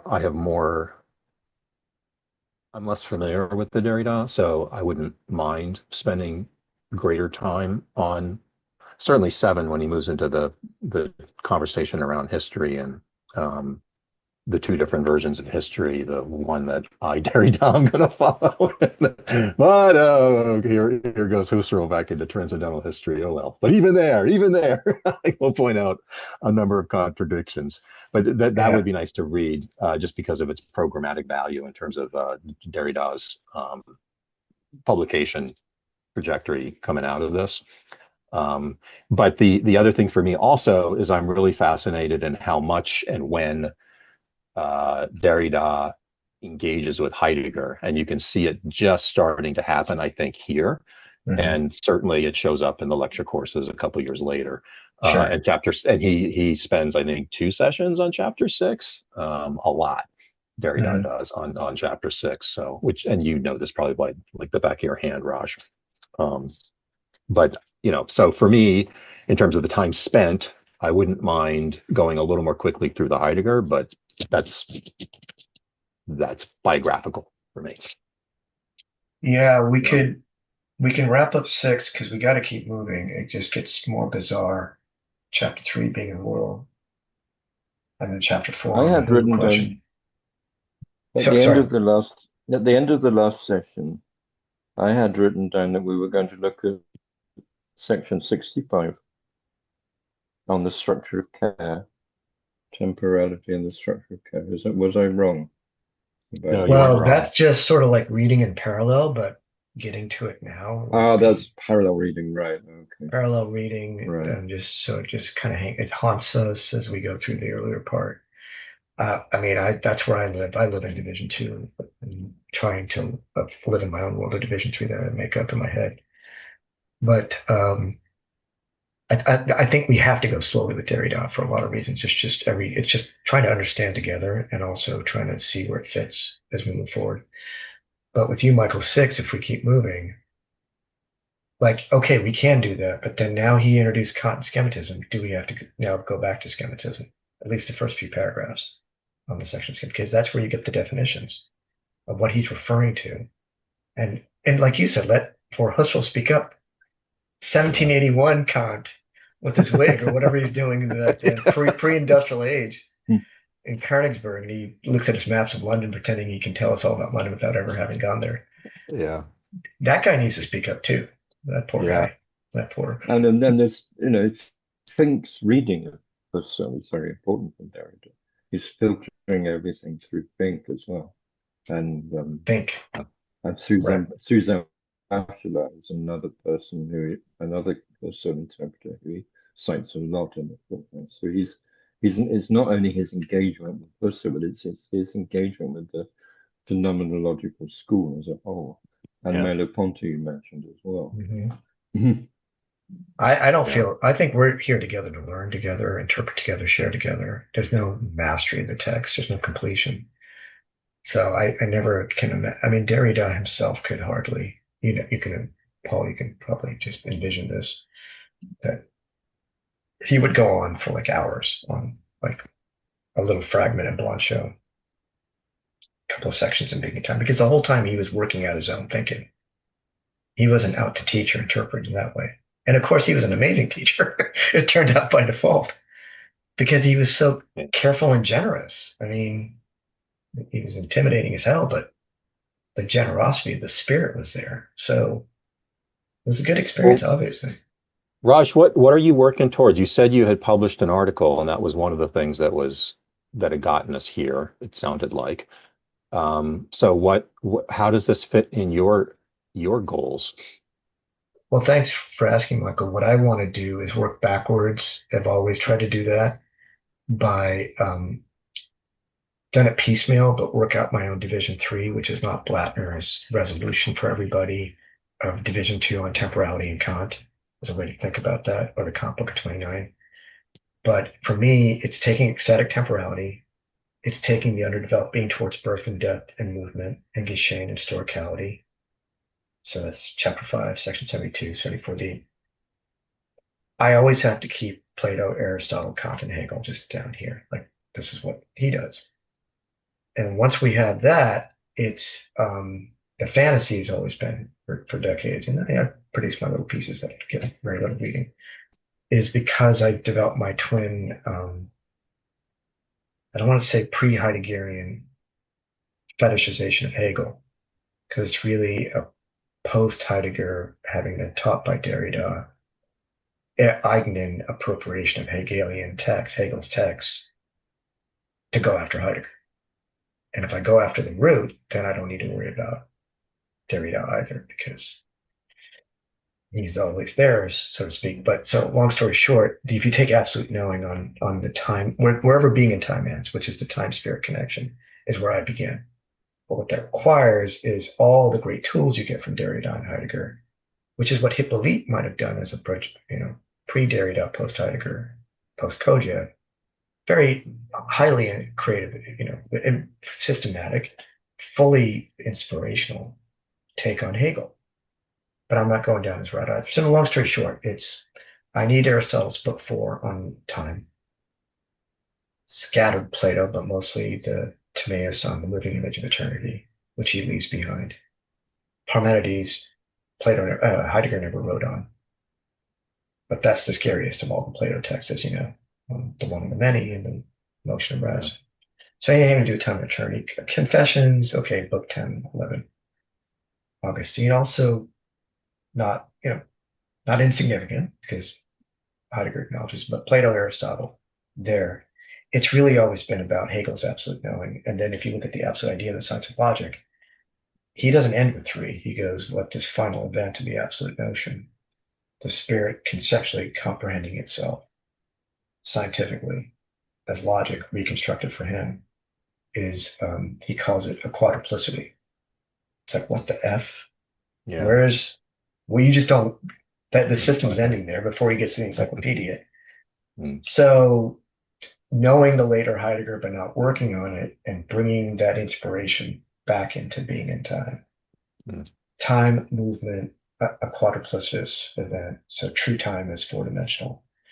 The real movement, and he says this in section 65, okay, I've lined up coming towards not just the future as coming towards and impending and arriving and coming up to, as opposed to tomorrow, I got to go to the post office. The no being towards birth, because we got being towards death. And with all the anxiety that goes towards that, why can't we have the other experience? He doesn't know. You need both ends. Dasein has 2 ends towards it goes, which is not rectangular or circular linear motion. So you got ecstatic temporality in terms of all 3 ecstasies. Each one will organize its relationship with the other 2 differently. There's the schemas, what he calls witherings, not raptures, not articulated even in basic problems. So it's the movement of ecstatic temporality, which would then speak to this other Hegel that we might want to contrast with the Hegel that everyone thinks exists in absolute knowing. And try to move this Western conception of time from 3 to 4. But it's not rectilinear, it's not circular, it's not linear, it's certainly not irreversible linear time. If he's right about the primordial source for even within time as all those registers, your Abgrund or Spiel of the Zeit in the realm. So that's one pillar. That's just pure history of philosophy metaphysics. The other is, this is going to sound terrible, but Paul, do you spend any time with the New Testament Greek? Yeah. You do? I studied theology at university many, many years ago. But you So I don't read the New Testament you don't in Greek practice? a long You time don't ago. you don't I consider don't practice. No, Okay. I don't consider myself a practitioner. No. I go back to it occasionally, reread it. There was a so passage from John's Gospel that you recommended you reread, wasn't it? Can you remind us which yeah, chapter it was? it's 17, so it's because the synoptics just has him do the Last Supper, and it's very quickly you move to prayer in Gethsemane, of course, different versions, but the arrest and everything else. But with John, you get the extension of that Last Supper discourse, 13 through 16. But by 16, he's done with the disciples.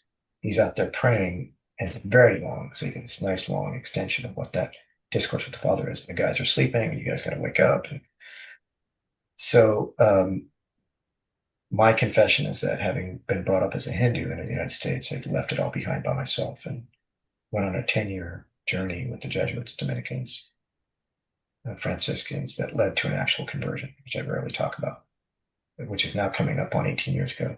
And as soon as it happened as an adult, and I was just on fire, as it would happen to any convert, with these theologians at the GTU, Michael Berkeley is, they don't have a bunch of Heideggerians and Kantian people, but they have to have something. As soon as I went into that, I also left, and I've been suspended since. But it gave me familiarity, at least a year of training in New Testament Greek, a little bit of biblical Hebrew.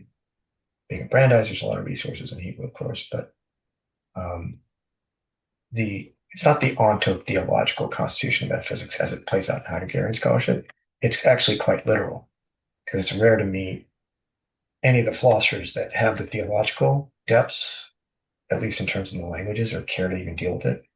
And inversely, the theologians that you deal with are not going to have any real postdoctoral grounding in Kantian philosophy. Maybe this sounds crass, but Caputo, for example, Michael, that crowd, Father Richardson, maybe is a Philip Sheehan himself. I thought he was going down that path, but if you talk to the Heideggerians, it gets very secular. You talk to theologians, you don't get enough Hegel and Heidegger for sure. The depth required of a Derrida. So the text for the New Testament is Parsia, Thessalonians 2. What do you think about Tillich? Tillich 2 at the end on time and eternity is very bizarre. Ronner has his own eschatology. Barth's Barth. Bultmann's is a primordial kind of historicity focus. But I'm not coming at it. I do think that the concept of time in the Parousia and Thessalonians and John's Revelation and whatever apocalyptic eschatological fragments you have in the Gospels has to be submitted to one more Aufheben. I'm with Hegel that way. He ends, before he steps in kneeling, he's going after the Trinity. It's not about counting or coming up with new numbers. He talks about the ontology of evil even before you get to Schelling and Heidegger on Schelling, but in Schelling's response to him. So the utter transmutation of the Christian Trinity into something else would speak to this kind of apocalyptic event that would be construed philosophically. To use your Heideggerian registers, Michael, it's the last God, it's the one to come, and it's quasi-messianic. So there is a serious reckoning of that Christian tradition, but antithetical, and hence it sounds terrible because it's the Peter Thiel of the world right now, Michael, that are talking about to the Vatican about the Antichrist. Everybody's talking about it today, right? But it's the ontological construal via Heidegger of what has never been conceived. I named that time. I call that time four-dimensional time. Yeah. Are you in communication with Richard Carney at Boston College? Have you run across him, talked to him? He's a bit of a media sensation. He's a media sensation. He was a Derrida guy. Oh yeah, media sensation, absolute media. Yeah, I tease him about that. Well, it was Salas that was there, and of course for BC, which is right around the corner. Well, now Greg Fried and Richard Polt, I just published, there's something called The Mystery of Being. There's a new Heidegger research series from Roman Littlefield brought by Bloomsbury. It's Polt and Fried and everybody that exists as an Anglo-American, seeing that this older generation's passed away. They're the guardians, and it's just like or some Cambridge University Press series. So I read all the Anglo-American secondary literature, but I'm just not working on any of that. And I think it's this confusion of like, are you doing theology? Are you serious? You sound crazy. To a Derridean trained type of reader of Heidegger and Hegel means I speculate with the text. So I say it begins and ends with philosophy, but if you don't want to pass through that theological component, none of it makes sense. A speculative metaphysical conception of four-dimensional time requires Heidegger, Derrida, and Hegel. Yeah. So a little anecdote. When I was at BC, there's a guy there, perfectly nice guy, but he's a traditional thinker and happens to be a Jesuit. I won't use names. So they have a meeting on the Dust Bowl, and it's, God exists, God is dead. That's the position. So this Jesuit takes the God exists line and presents a 15, 20 minute lecture that undergraduates can understand. So, and Bill Richardson listens to it and is just close to murderous in rage That's the because gentlest this spirit you'll ever particular meet. He's the gentlest guy you'll ever meet. uh, he He's a was lovely guy. so angry, Raj, because this Jesuit spoke as though Kant never existed, and that the Kantian architecture of what we can know and what we can't know never existed. And so Bill was just like, and not even to mention what happens with Nietzsche and Hegel and Marx and Derrida. We were doing a course on Derrida at the time, and he's like, Oh, wow. you cannot go on like this. And Well, not only he that, would but get Foucault and the Order of Things, it's like well, Kant by Foucault. himself is part of the revolution that created modernity, by himself, not just the But organization of all the other sciences.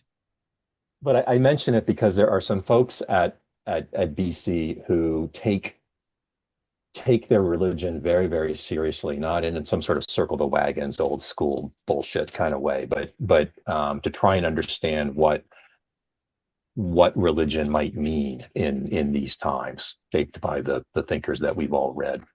Yeah, Marianne And was the guest guy, the Gadamer wrote Jean-Luc China. Marion, for Yeah, he's instance. Yeah, there, and yeah, Henri, other philosophers. But I'm coming at it from the antithetical perspective, which is very Heideggerian, and Derrida himself. We saw it earlier on, a lady, of course, enough spirit. But you know what? If you want to add as a parallel reading, if you really want to get at this, it's kind of scary, but Phenomenology and Theology, 1927. And then the Confessions to Luwites in the early 20s. I'm a Christian theologian, but of course he's failed with that. He didn't get the Catholic, nothing to do with Catholicism because he's got this new Protestant flirtation. But the yeah, Christian height, Christianity in a new way, but then it evokes this problem of the Aufhebung, and then therefore evil. But then the evil is contemporaneous with that period, which everyone is obsessed with, which is the yeah. Heidegger problem. So anti-Christian meaning, or Nietzsche's last text, the parousia for an outsider who didn't grow up in it. I mean, maybe you guys were brought up in it.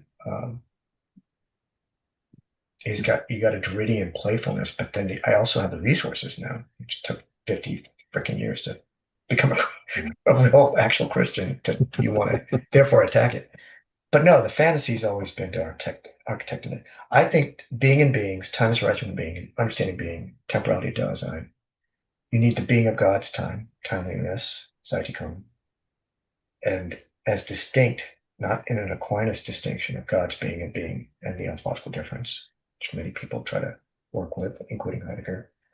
But this question of temporality, which is not kairos or parousia, can be the fulfilled time of the incarnation or the end time, the parousia. It's the destruction of the dogmatic content for the philosophical possibility of four-dimensional time. And if that answers this problem in Heidegger of what underlies linear time, if that's new, then new meaning, obviously you get caught in the apories of what I mean by new origin.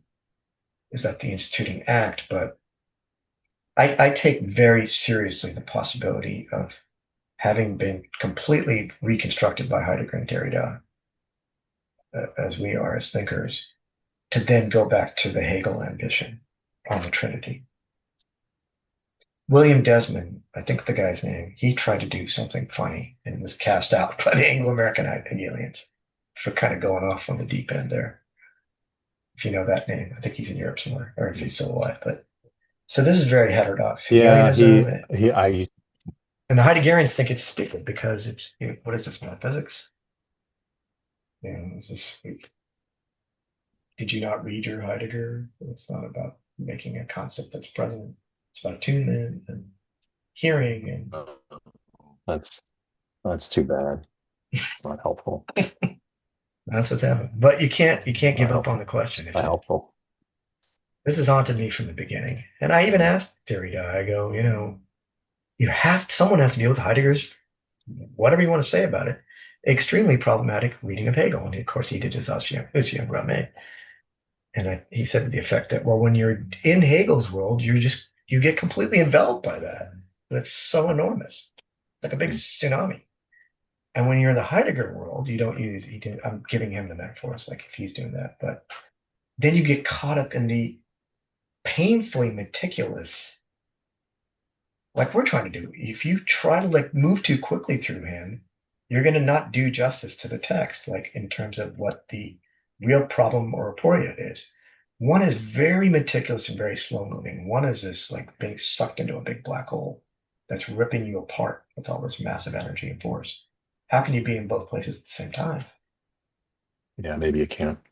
And I go, we have to. And he said, well, good luck. you try to do it. So Yeah, there's it something just to be seems said about that. it just seems that the resources in the Hegelian tradition, as they're articulated in post-60s French intellectual life, are so huge that it's a shame that there hasn't been a more systematic, which I know is perhaps an Anglo dream, a more systematic integration of how Hegel thinks and in the many ways in which that's emerged. Because you see it in Derrida. You could see, I mean, I presume that's why Hippolyte was so excited when he started reading Derrida, because he's like, here are the resources for Hegel and post-Hegelianism I've been looking for. And, Derrida is able to do both. And so, those of us who are just scholars could go in and dig into that and try and, here's why Derrida asks questions the way he does. Here's how that gets trammeled out through Hippolyte and through Hegel. Here's how, Heidegger asks questions. Here's how the two, I think that's inherently fascinating, even if it's just historiology. Right. Well, the other Yeah. trap for the French, though, is through the Althusser and his pals are also trying to dismantle the Hegelian conception of Marx through their structuralism, Yeah. but they have to reckon Well, with them, which they do yeah. on time and history Yeah. and primitive accumulation. So and that's his tutor. I mean, the guy that gave him the job, the Yeah. notorious Althusser. Let's not I'm forget just that. fascinated. I'm fascinated. Yeah, so Derrida is like, okay, here's what I think Hegel means, Husserl means. To your point, Paul, it's always hard to track. Like, is he trying to slip a fast one in here, or is this just recitation, recitative? And then, but the implications of it are this, and then the implications of it are that, and it's like, why? How did you think to go there? Like, what? Where did that come from? Why at this fork in the road did you go there? Why did that possibility even emerge? Like, where did you come up with that? That I think has a closer and more sympathetic reading of Hegel, I think, could help with that.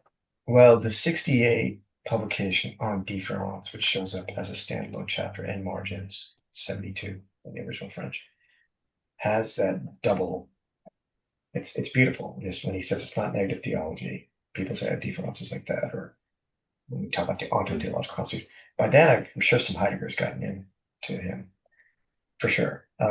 But it's this not just difference with the A written versus the spoken difference with the E and difference with the A unspoken, but the written A as the duplicity of suspension of telos.